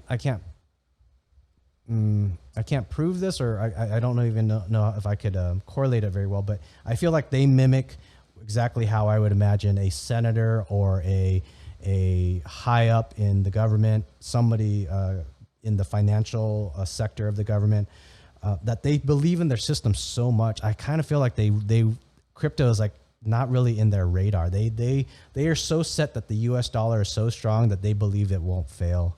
But I could be wrong. That's just my theory. I mean, I could add something really bizarre here. I mean, I don't know if this helps or not. This is coming from kind of an artistic perspective and kind of social movements.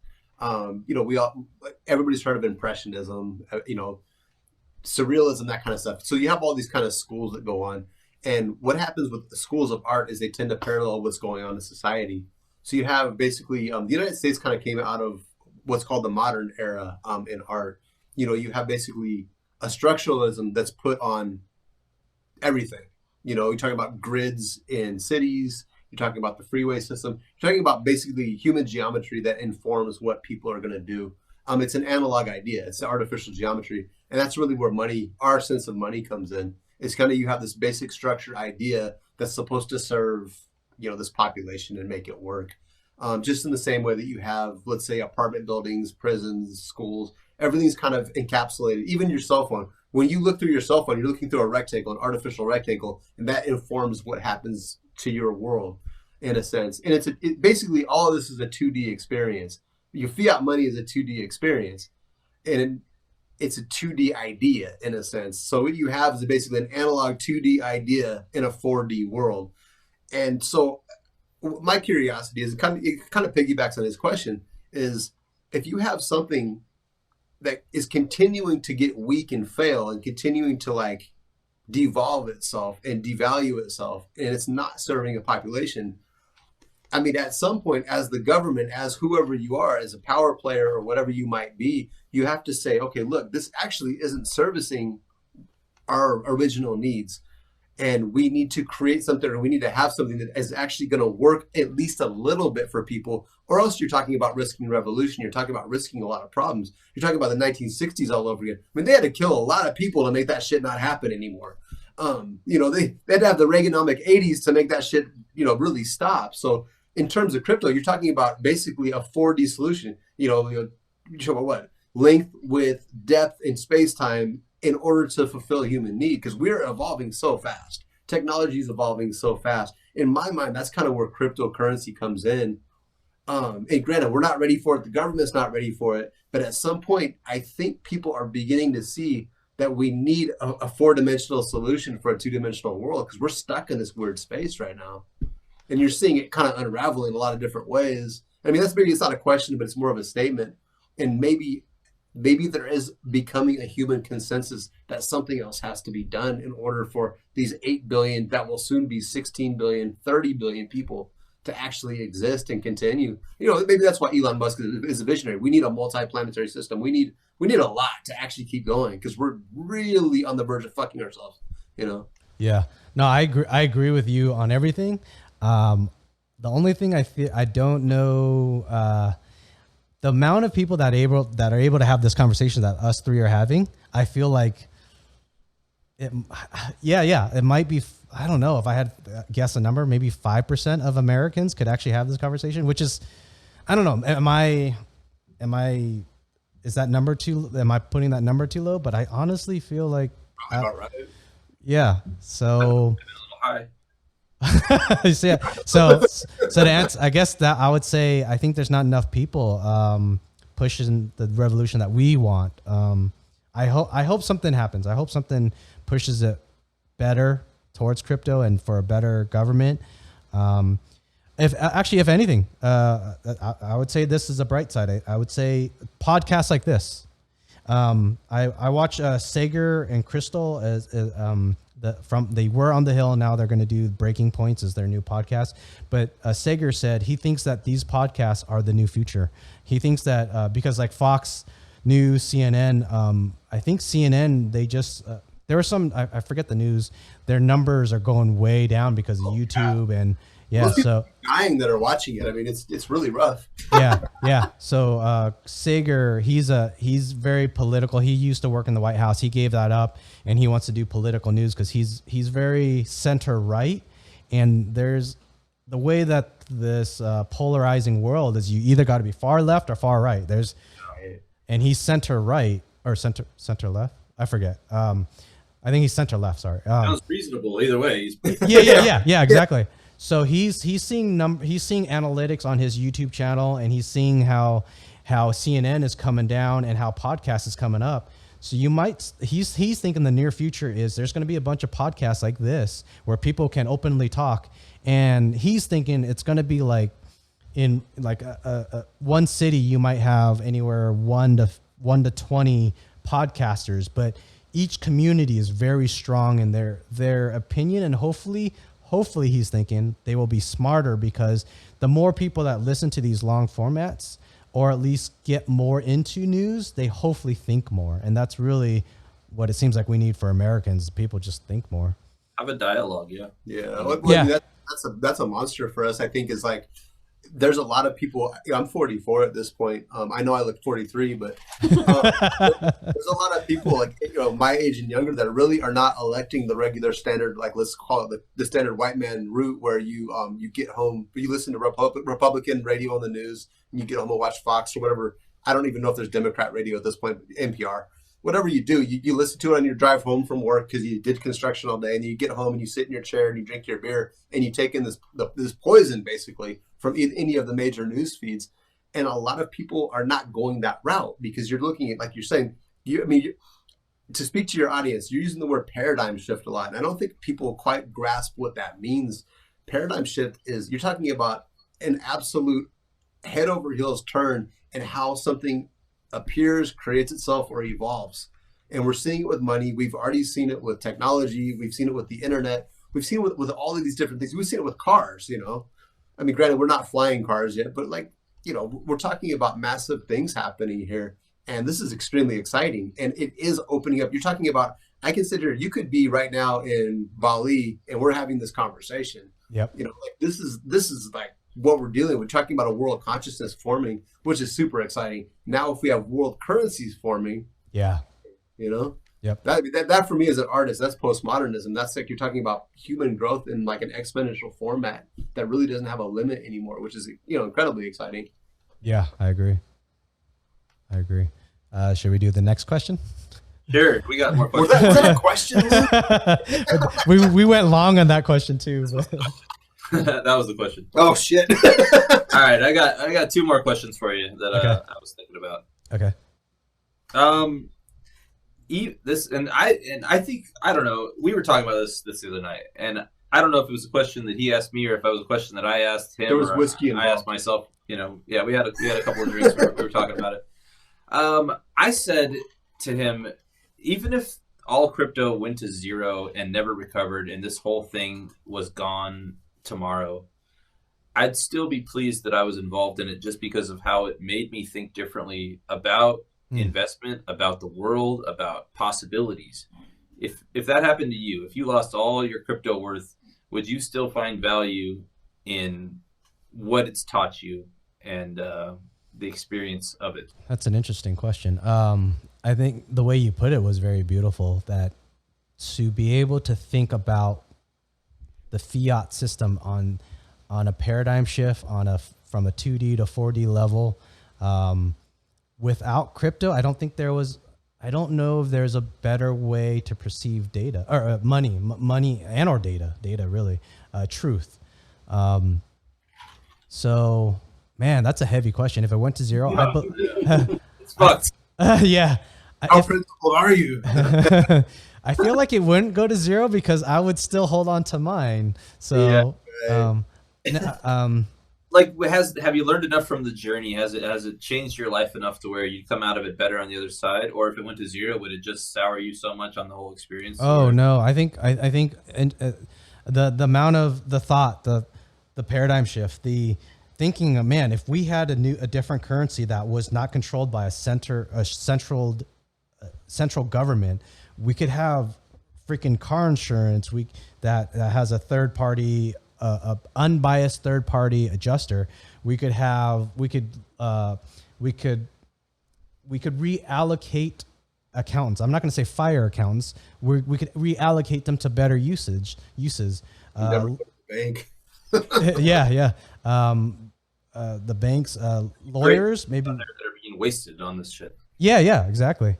So I think, the knowledge on the cryptocurrency thing, I think that kind of what you started with is the knowledge of what we've gained by understanding the decentralization. Because I think even if someone told me decentralization, like my story back in 2008, when someone told me about the Bitcoin white paper, I'm like, oh no, that's not going to work out.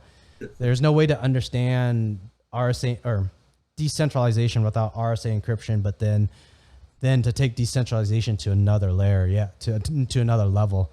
Yeah, I think I agree with you. If it all went to zero, the paradigm shift in here in the mind. Totally. That's a big agree. statement. Yeah, I felt the same way because I'd never thought about any of this stuff before, and I've only been in this since February. So just my brain has changed, and the way that it's been rewired since getting into it and thinking about it has been a really cool experience for me. Yeah. I think it's the decentralization. I wish there was maybe. I want to do a segment sometime where I really get into why decentralization allows this paradigm shift, but it's hard to convey that message, I think, without explaining all the miners in the world and how that allows decentralization. But that's for another time.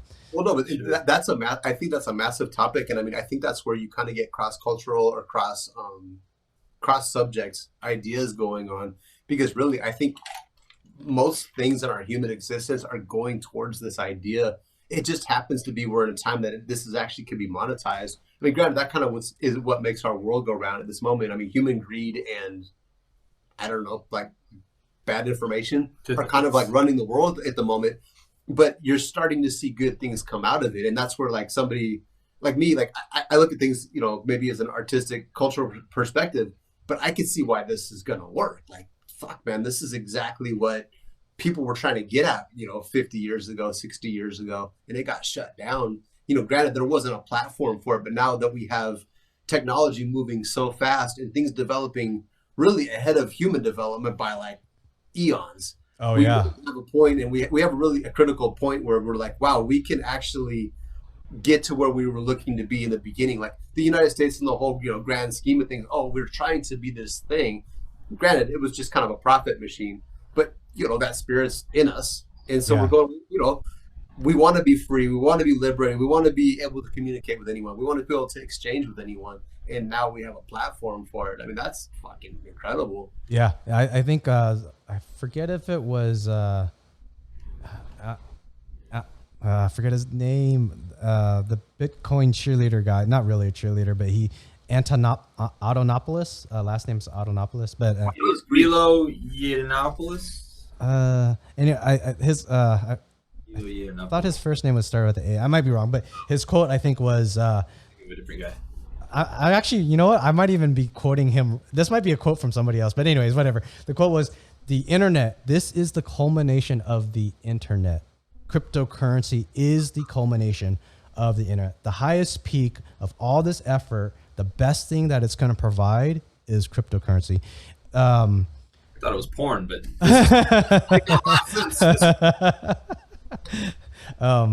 there is one aspect of that I forgot to, or I didn't bring up earlier. I do fear that the internet didn't turn out as free as I think many people wanted, especially Lee Berners or Bern. What's his name? Lee Berners or whatever, the guy that created the internet. Gosh, man, I'm so bad at remembering the names.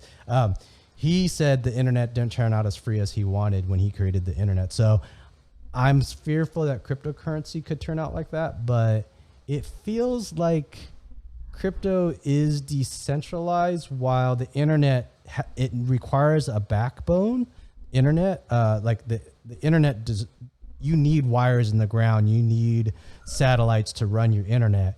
While cryptocurrency, as long as you have any internet, you can enable cryptocurrency. So hopefully that's a hopeful thing for cryptocurrency. It's you got to think about it too. Like as technology propels itself forward, I mean, you know, granted, we had 9/11 and the Patriot Act, and they were really able to fuck the internet up pretty well on that. Yeah. We're outpacing ourselves technologically compared to government, compared to people, compared to whatever evolution we got going on. At some point, even if it's not blockchain, we're going to get to the point where like you can't control this shit anymore. Yeah. Actually, have you heard of mesh internet? I have not. Mesh internet with blockchain. Oh my God. Hopefully this blows your mind. I think I'm about to.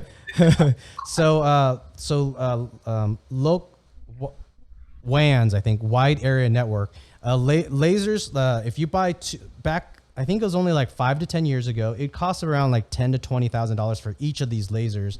I might be slightly wrong if it's a laser, but I think it's laser that shoots. It's the same thing as think of a cable wire, but it's wireless. So you need the sender and the receiver, and you put it on 2 roofs, and they could be a mile or 2 away from each other.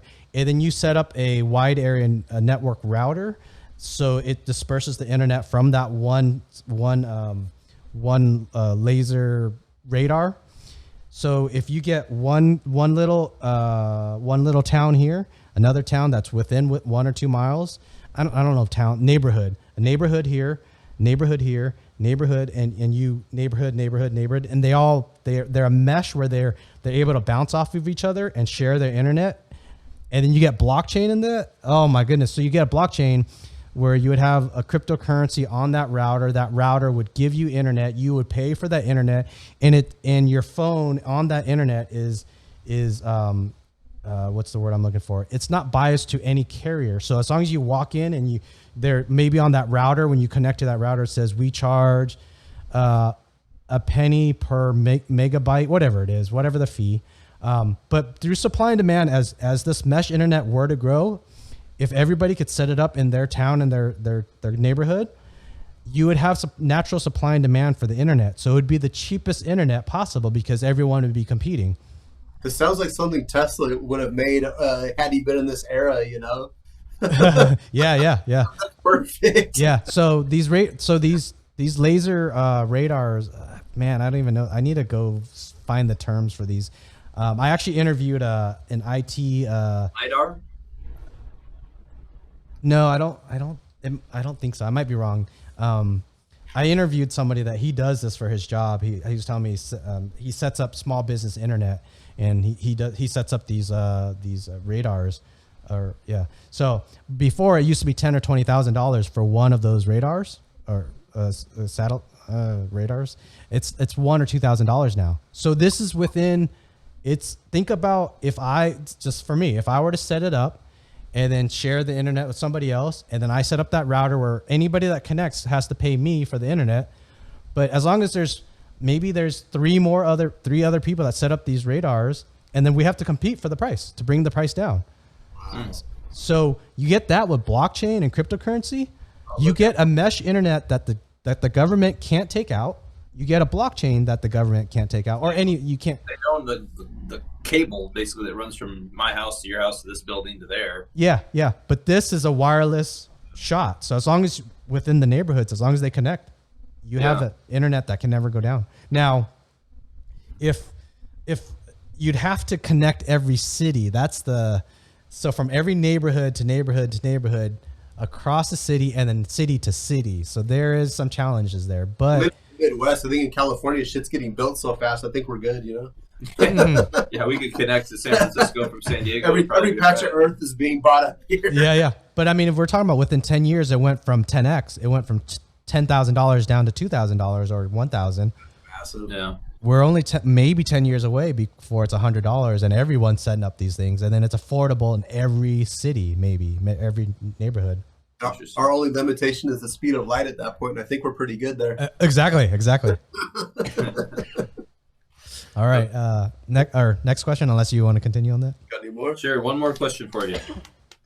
So, could you see? This is a cultural question. Could you see different cultural subsets, basically utilizing different coins in the future? This is a sci-fi question. So imagine you got your punk rockers and you got your hard rockers and you got your hip hop heads and whatever. You got your different subsets culturally. Imagine people adopting one coin that represents their subset. Could you ever see that happening? So say that example I said earlier where the U.S. government decided to use some coin USDF. Yeah. So then say probably Mexico would have some type of MEXF or something. So those would be all centralized coins.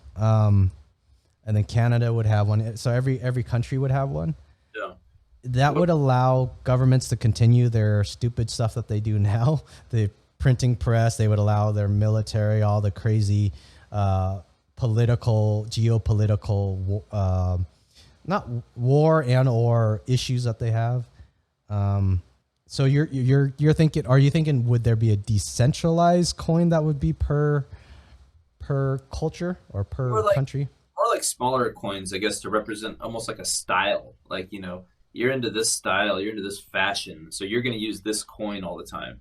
You only use that coin because that's your that's how you are, like counterculture, counterculture. Yeah, I mean, do you think we'll see a day, like, I don't know, 100 years from now, where people are only carrying the currency, the cryptocurrency, 70s punk rock coin, right? That just kind of represents their clique, their people that they associate with. I know that's a wild ass question, but I think human nature. I think we're more because what's a good example? Facebook. We don't have Friendster anymore. If you remember Friendster, MySpace, we have Facebook. There's kind of no competitor to Facebook. Let's take what's another example? Coke and Pepsi.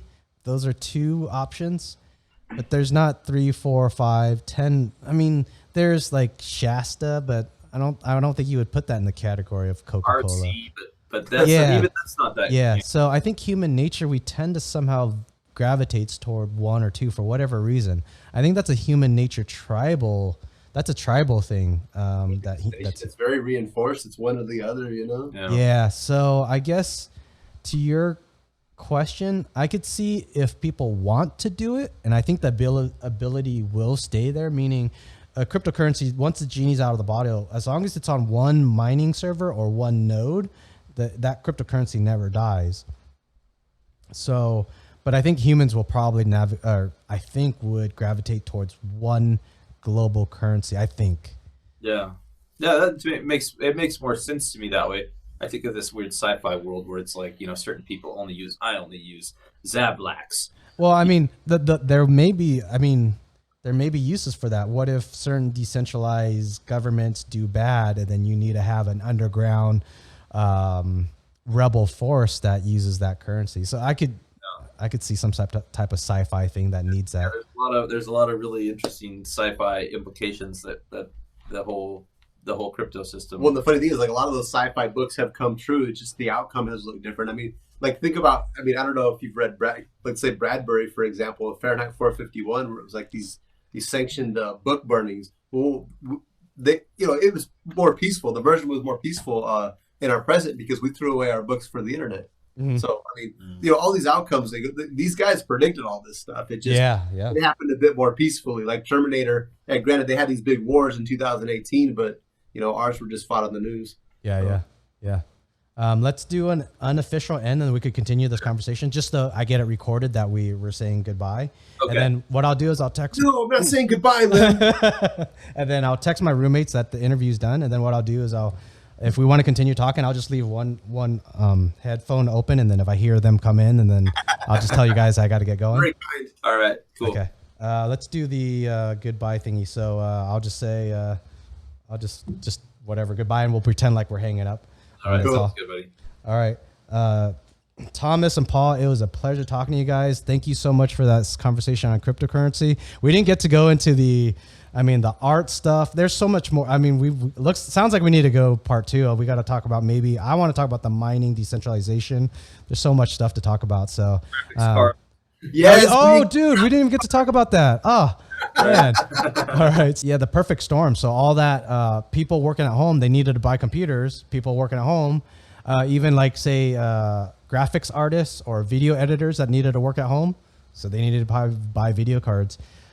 So I don't know if the crypto miners have a factor in it, but I don't think I don't know, in the equation, they might be 40% of the problem, 60% of the problem. They're not 100% of the problem. Yeah, I guess one of the things that's really interesting. I mean, scalping obviously is one of those things that, like, we could all have mixed feelings about. I'd do it if I had to. If I had to, but I'd do it too. Yeah. But the thing, I think the real problem isn't somebody like you doing it or somebody like me doing it. It's the fucking bots. Oh yeah, when you see them buying fucking like 20 cards or some shit. Oh yeah. That's really fucking it all up, man. Yeah, yeah. It's hurting everybody. Yeah. I do have a question for you. I mean, this is definitely a rookie question, but it's something, I guess, mathematically I have trouble wrapping my head around because I don't exactly understand the system. So Ethereum mining profits are at an all-time high. They reached an all-time high recently, something like, am I reading that right?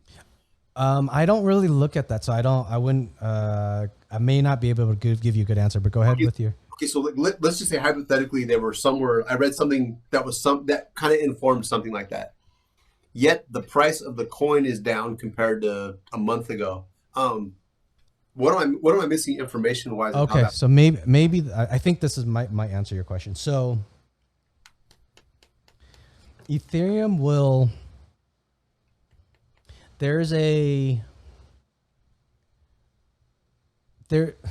demand, a supply and demand on miner hash rate, sort of. Mm-hmm. If there's a lot of miners on the network, my understand, this goes, I've read it, I just barely understand it, but I don't understand how they actually do it. If there's a lot of miners on the network,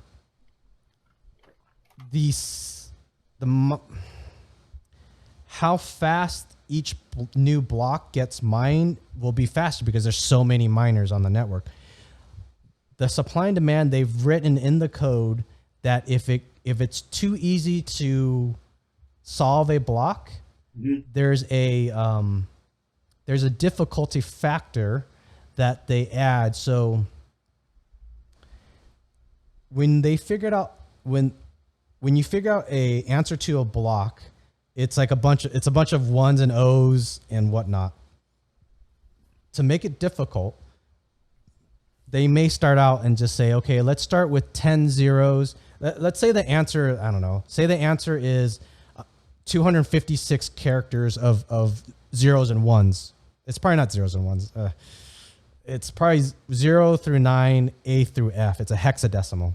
Doesn't matter. They'll say the first 10 digits have to be 0. There's multiple answers that will facilitate this block that has all these transactions in it. But you have to have 10 zeros. So you have to, I guess, wrap your mind on thinking to do a block, it's not one finite answer. It's just that all the miners in the world are saying, okay, that miner put its public key signature, said that they solved it first, and they have 10 zeros, they get that reward for that block.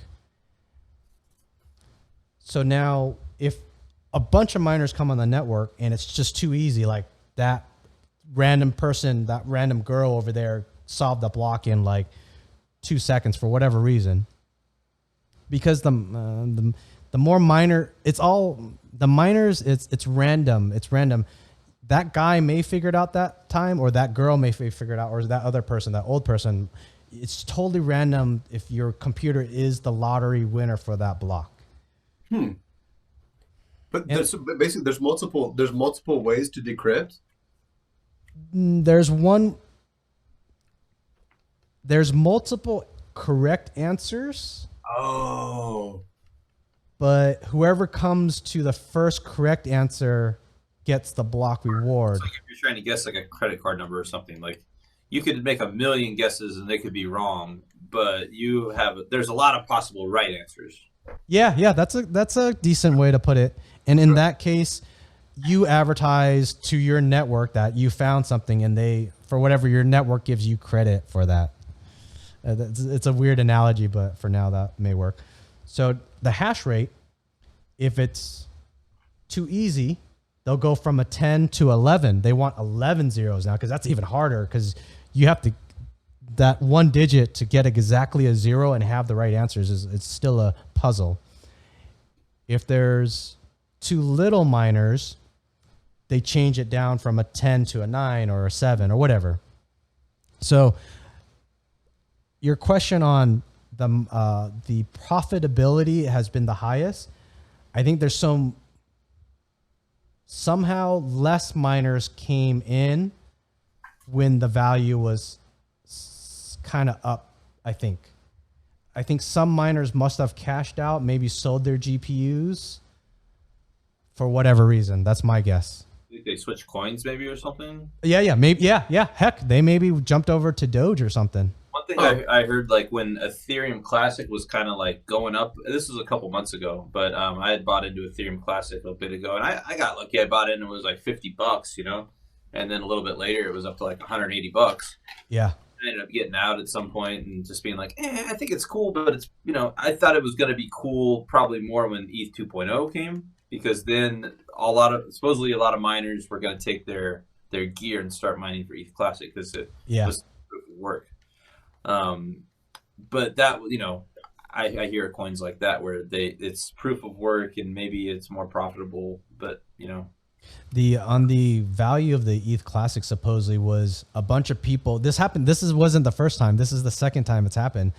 Supposedly a bunch of people that say a bunch of brand new people that just heard about crypto 3 weeks ago, and they finally got their Coinbase account set up, and they search Ethereum on Coinbase and they see Ethereum at 2,700.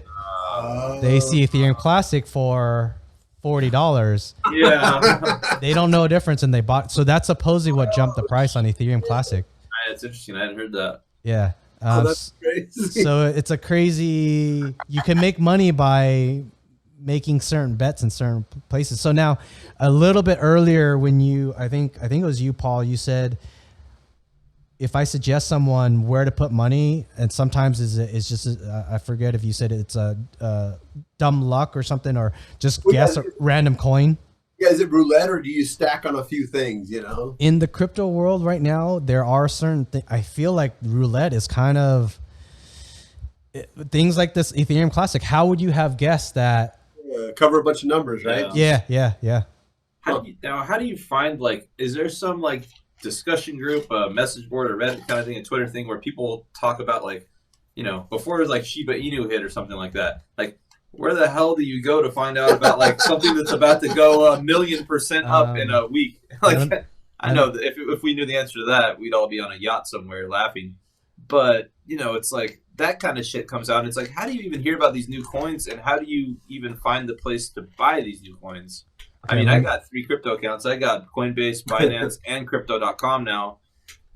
And I still hear coins on YouTube that people are talking about. Oh, this is going to be there's so damn many. Safe Moon. It's all going to be Safe Moon. I look at I'm like, I can't buy Safe Moon. Where do you go on Pancake Swap to buy those, I guess, or something? But a little bit true, a little bit correct on maybe the Pancake Swap, Uniswap, some of those, but there's these sites. Let me double check this one. So topICOlist.com. Now I don't suggest you really. You can do this, but I would only try to throw in maybe a few $100. I wouldn't suggest putting in thousands. I wouldn't suggest it. Okay, so top ICO list, ICO. TopICOlist.com. So that's a potential one. So what that is a coin that just has a white paper and they haven't fully released public yet. So that's what you're talking about. Maybe you may want to browse this, but the thing that's really tough on this ICO thing, you're going to get like out of I don't know, maybe 100 or 500, you might get one decent one or 2 decent ones. So it's really tough. You browse it and you gotta put $10 everywhere and just keep your fingers crossed. Maybe you could do that. Yeah. Is there like 1,000 or 1,000,000 coins at this point? Is there even? I mean, the last I heard was 6,000 to 7,000. Wow. Do you think that having so many coins out there, this is something we were talking about earlier, actually, like, is it possible that more coins are being created to try to create unrest in the market and make people feel like it's less stable? I think that is just humans. We're going to get some humans that are greedy that want to do that. You're going to get some humans that, probably greedy is probably the biggest one. I'm going to guess there's going to, I don't know. I'm going to wild guess. 75% are just greedy people just copying Ethereum code, and they rename it and they call it, like Binance coin. Yeah, like the Binance thing. So I I'm gonna guess, wild guess. So that leaves 23% where people think that they have a good idea and they're gonna try to program it and make it better. And then 1 or 2% might make it or something. That's my wild guess. I mean, because I was kind of wondering, just like looking at, just thinking about basic economics. When you have, as well as when you have so many choices, that's also good. I mean, that could also depress the market. Oh yeah. You have so much money going to so many different things. I mean, that's gonna take away from kind of the main. Granted, people are speculating like, oh, I could have spent $100 on Ethereum, but I could buy 1 million of this coin. No. Now I have a different choice I can make. Yeah. Who knows? Yeah. It's just insane. If Shiba Inu ever went to a cent, it's like the market cap is like 4 trillion or something. I don't know. The math is fucked. You're like GDP is like more than most countries. Yeah. But I feel like there's a lot of people that are in that same boat. And I mean, I don't understand a lot about it, but I understand enough to even check the market cap and then multiply it by the cost of the coin and say, well, yeah, look at it against Bitcoin or something. Yeah. At least you know enough about that. One thing I would add on that is, there's M0, M1, M2 cash. If you heard how they break down, so M0 is printed money, and that sits at $37 trillion is of printed money in the world, the U.S. dollar. I think it's U.S. 37 trillion U.S. M1 is money that's includes M0, but it's also like the credit one. I think credit, and I forget of bank loans now. And then M2 includes derivatives. So it's just it's layers of where the money is. So now, even if we look at M0, which I think crypto will be in the M1. So I think M1, if I remember correctly, is $1.4 quadrillion in M1. So even if a fraction, 10%, 5% of M1 goes into crypto. So what's the math of that? I don't even know. $200 trillion. Now, because crypto is kind of like stocks, crypto is the last price sold or bought times the quantity. So meaning, like, if I bought Ethereum at $13, if I have one Ethereum at $13, but today, I mean, that was 5 years ago. Today it's what 2,700, but I didn't put in 2,700. I put in $13 5 years ago. So there's some theories that around 100 to 1, I think it's sometimes 1,000 to 1. For every dollar that goes in, it can somewhat almost pump. For every dollar that goes in could be $100 to the market cap of cryptocurrency. So almost how like a bank creates artificial money when they give you a loan, they create 10 times the amount of their value goes up, their theoretical worth increases like that. I would it's closer to stocks, but I could see. Okay, so would be the. So I guess my conclusion, I'll jump into the conclusion. Maybe that'll help. So if there's 1.4 quadrillion M1 that could go into crypto, and even if we take, I'm gonna say let's take just 5% of that. So 5% is, I don't know the math. If you just did 1 quadrillion, it would be easier to divide. Okay, yeah. 1 quadrillion. 1 quadrillion. So that's 5 trillion. 5%. I don't know. 5. Yeah, 5. I've never had that much money. I was just hoping to use, if you use factors of 10, it's a little easier to break down. I don't know. So it should be It should be $50 trillion. 50 trillion. Okay. And then you're gonna also have to take that other thing by that 100 to 1. If $50 trillion went in, that could go into crypto. Oh shit. So you're talking about a market cap that's fucking huge. That's giant. So that's why when some people are like, Can Bitcoin really go to 250,000 per Bitcoin? Now, I think the Shiba one, that's a funky one because I don't think I don't think people would put that much into Shiba. I could be wrong. It's just how much they've like created. There's enough M1 that could support it. But that's a pretty long shot. I'd rather bet on Ethereum and even Bitcoin before Shiba. That's a giant market share at that point. I mean, you're talking about like almost everything's going at Shiba. Yeah, it'd have to be like Yeah. So if Bitcoin, if you ever hear if you ever hear someone that says, "Oh, it's too late to get involved in crypto," how can crypto support a $1.7 trillion market cap right now? How can Bitcoin support whatever it is? I think maybe a 1 trillion market cap. I think about there's M1 money. This could go a lot more. So that's my thing. Well, I think people are getting the wrong idea too because they're trying to compare these valuations to companies, and it's like no, that's apples and oranges. That doesn't work. You know? Yeah, this is stocks is on the company. Yeah. Crypto is a protocol. Right. Crypto is not even close to a company. It's a protocol that could support so many other things. That's why the paradigm shift. Yeah. Oh, absolutely. Yeah, it's like when I started getting invested in Doge, I'm looking at it. It's like there's more Doge. There's more value in Doge than there was in Disney or Moderna. It was right below like Moderna. It was Madonna. Yeah, I'd rather have Doge than Madonna. But it's like there's so much invested in it, obviously, but still, Madonna. I'm just gonna think Disney is like a household name. There's a lot more people that know what the fuck Disney is, and I think I would, I think Disney will definitely be around in 10 years. But you can't spend Disney. Doge, I don't know.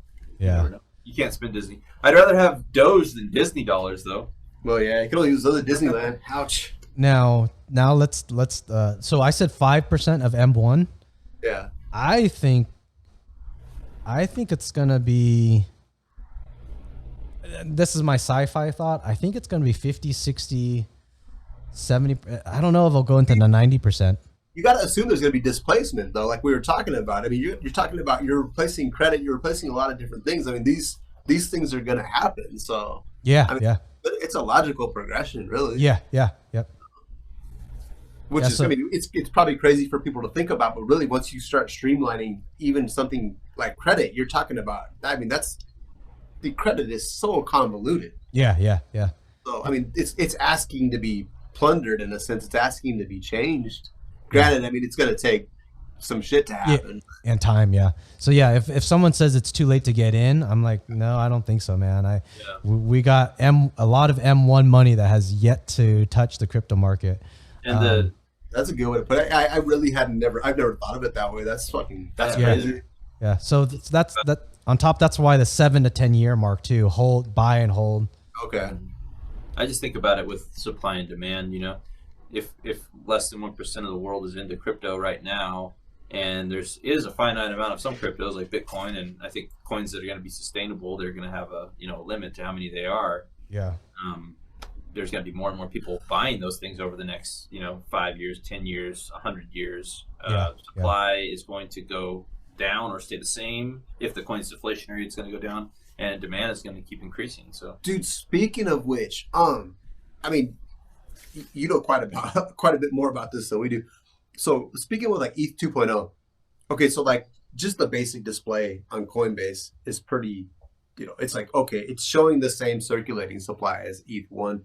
Is there, I mean, have you heard of anything? Is there like a plan as far as how much, are they releasing X amount of coin? Like what is the deal as far as the circulating supply goes with that? I don't understand what's about to happen. As far as I understand, it's going to be a complete merge. There's going to be no change in coins, or whatever ETH 1 coins you have just merges into ETH 2.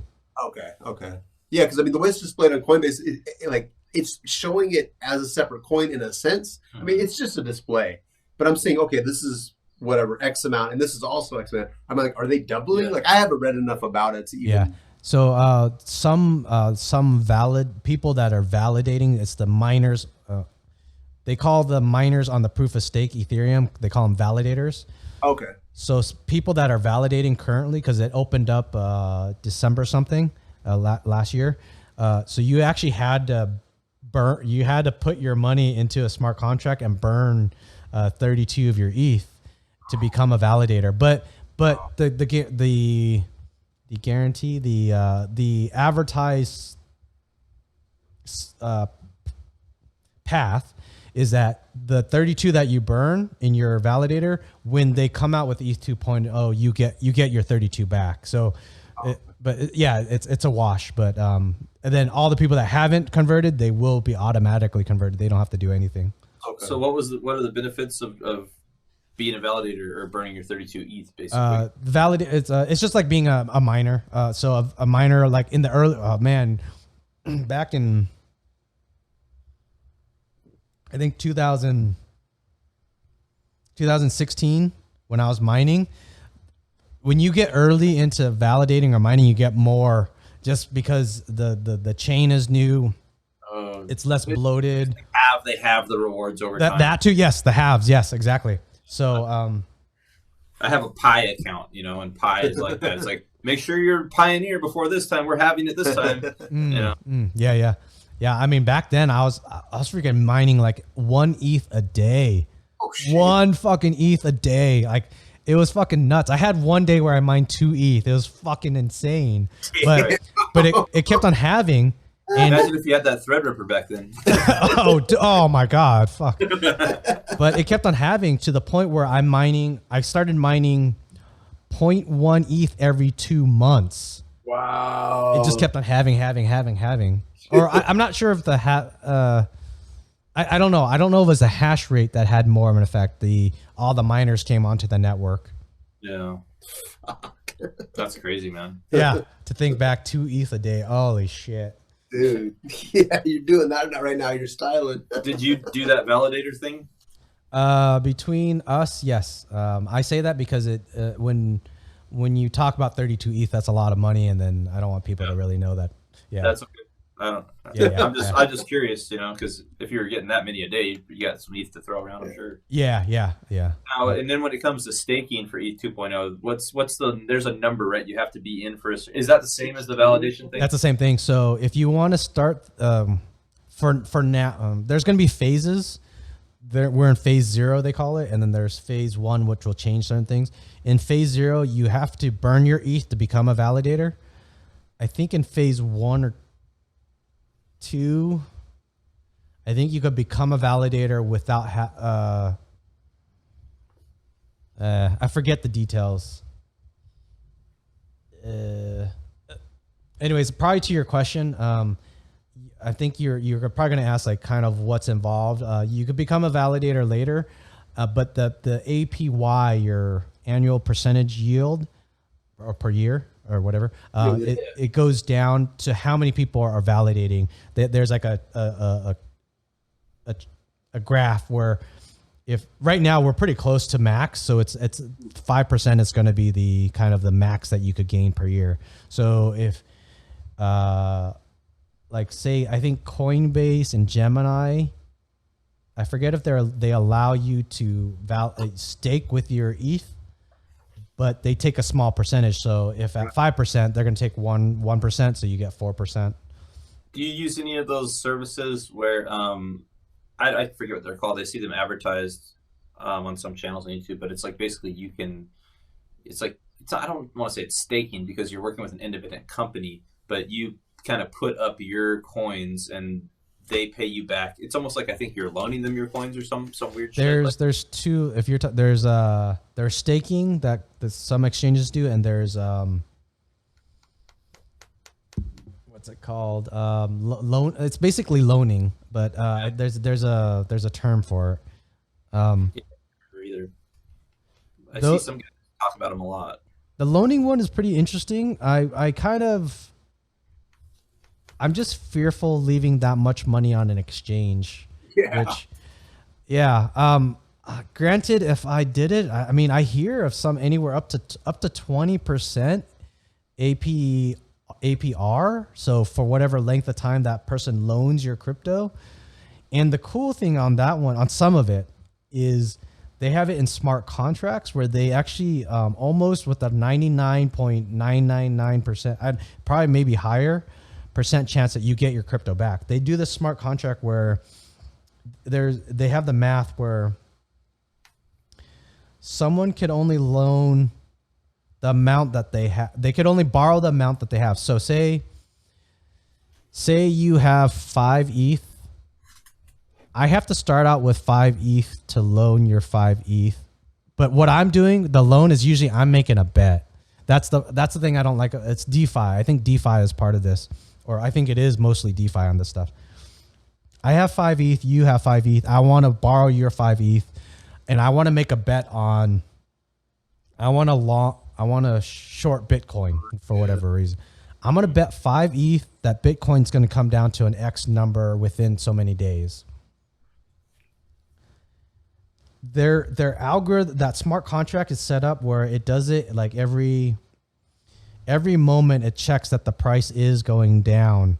So let's say, this is complicated. Say Bitcoin's at 40,000. Let's just say 40,000. Bitcoin's at 40,000. I bet it's going to go down to 20,000. I bet 5 ETH on it. That smart contract will watch that 40,000 ticker. If I win, if it hits 20,000, I place the bet against somebody else. I win 10 ETH. You get your APR, so you whatever 20% on 5 ETH. You're gonna get You're gonna get 1 ETH for loaning me that. If it doesn't go good, if I bet and the price starts going up, it starts liquidating my 5 ETH. I have to put my 5 ETH in there, and it doesn't let you lose your 5 ETH. Oh. And then the smart contract will auto kill the bet once I've lost enough where it ensures your APR. I forget how that works out. I don't know if you get a lower APR, but you get a minimum APR. You get something for the loan. Like you almost get a part of their ETH then. Yeah. Maybe let's say maybe I lose 5 ETH, you get 1, and then I lose 4 ETH to the person that I bet against. So it's a pretty cool. That DeFi thing is pretty cool because this smart contract handles all of it. Huh. But it's still like even as a technical guy, I'm like, I don't know if I want to gamble on this right now. Like, what kind of guarantee is this? You rather just have it and have it. Like, I'm like, my shit on Coinbase. I'm like, I mean, who's to say this shit doesn't fold tomorrow? Oh yeah, exactly, man, exactly. I don't know, like, I mean, I don't know. I'm thinking at this point of maybe getting a cold wallet, but it's like, well, fuck, where the hell am I gonna put that? I mean, it's kind of like, I don't know. You got to cut yourself open and right there, so close. So what? I don't know what to do in that respect. I've got enough ETH to where I want to fucking protect it, but I tell people, well, this is my opinion of money. I say money because everybody's perspective is different. If you're a rich guy and you have $4 million, your opinion is gonna be different than mine. So I say about $1,000. If you have about $1,000 in crypto, then maybe go buy the hardware wallet, the Treasure, or the what's the other one? Ledger Nano. Yeah. If you have more than 1,000, probably invest in one of those.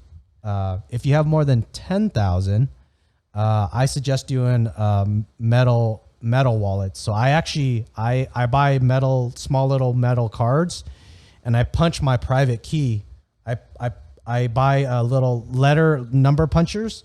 I actually have it over there if you want to see it. But it's just like when you see them punch like gold bars, you see them punch zeros and numbers on the gold bars.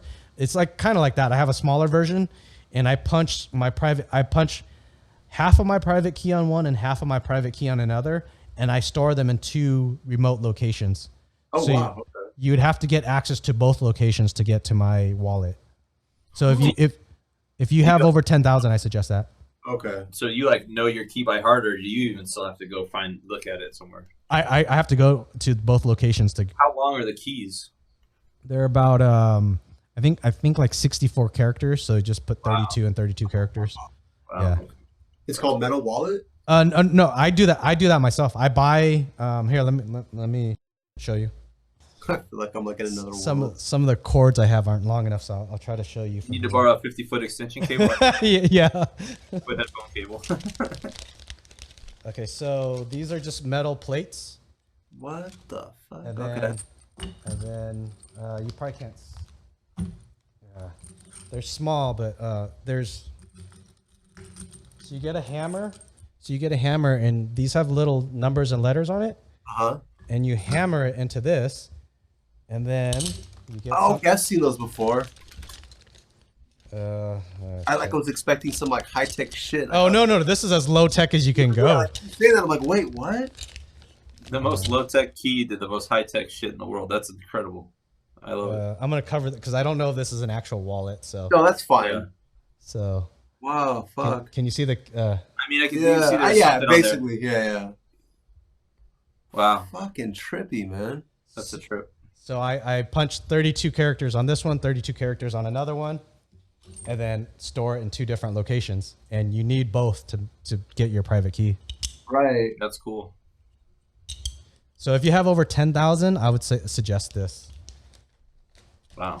Okay, so like, I'm missing a step in here. So basically, that then you can access your wallet. Okay.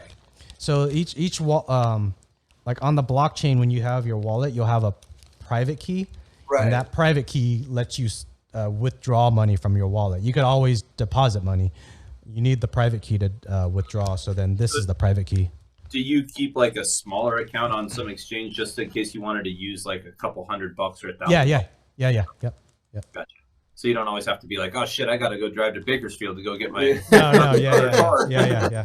I would say I probably keep 95% on those wallets, and then 5% in the exchanges. Okay. Like, is like a bank safe deposit box cool or something like that? I mean, what do you like?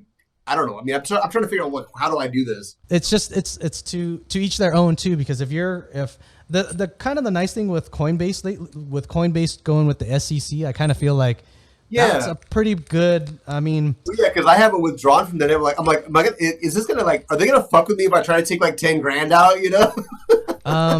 No. So if you as far as I understand, for tax reasons, if you just pull out the ETH or whatever coin you have, you won't be taxed on it. It's when you liquidate, right? When you liquidate, yeah. So if you pull it out and you put it in another wallet, then you don't have to worry about it. Yeah, but there's you turn it into fiat, and then you're having to fuck with exactly. Until they change that. Yeah. Yeah. Oh yeah. We'll see what. No, that's cool. I appreciate that. Yeah, because I'm kind of like trying to figure out how to secure this at this point because it's like it's becoming like a pretty decent asset. So yeah, I would try. I mean, maybe I wonder if it's worth play around with the Treasure first, Treasure or Ledger Nano, and then just put in less than $1,000 just to get comfortable. Comfortable with it, because this stuff, like the first time I did it, man, I was like, "What the fuck am I doing?" Like, it's bizarre. So I put the wrong letter in. It's like, oh, dude, man, it's I have yet. Luckily, when I do the 2 out of 3, so usually if I'm doing something big, I'll go grab all 3. And then if one letter's off, I'm able to look at the other one and then hopefully decipher what that key. But because also, well, most of the private keys are going to be hexadecimal, 0 through 9, A through F. So there's only 16 characters that you could choose from. Some of them do uppercase, lowercase numbers. So then that starts to get pretty crazy. You're talking about like 46 characters that you could mistakenly. Yeah. So you ever thought about like writing a book and having your own cipher, like page 24, letter 1, page 25, letter 2? You know?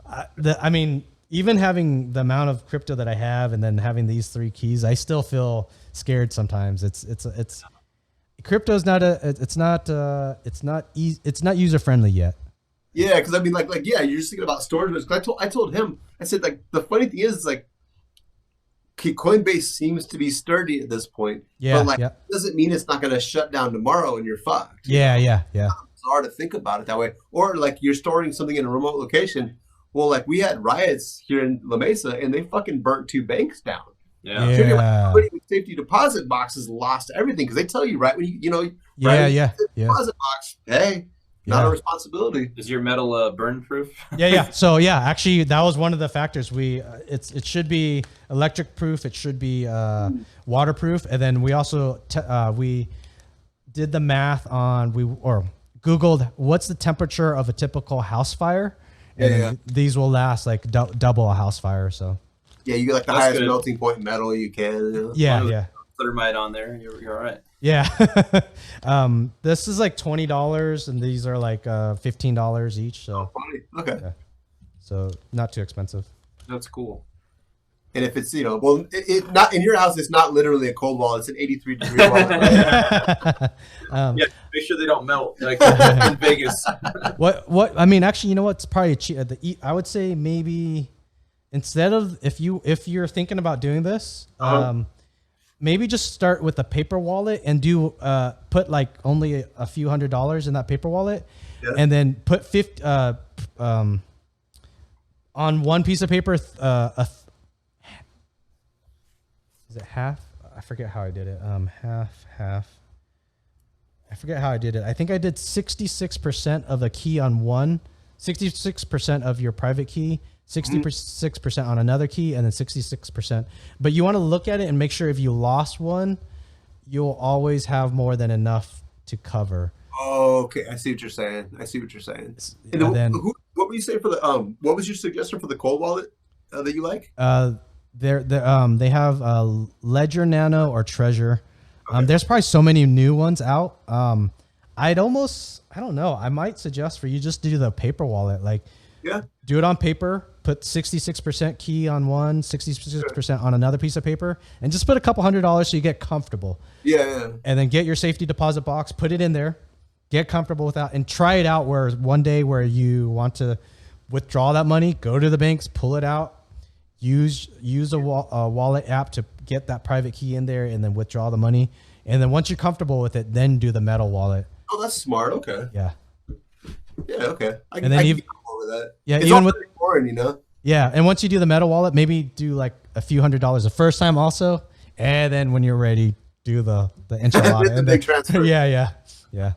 Right on. I appreciate that, man. Yeah. No problem. Yeah, like it was just kind of one of those things that's kind of lingering, I'm like, well, fuck, this is, especially like the next bull run, I'm going to be going, oh my God, like this is a lot of money to entrust to strangers who aren't regulated by the FDIC or whatever you want to call it. So. Yeah, man. I freaking, true story. I lost basically 13 ETH on one of the exchanges. I forgot I had like an account.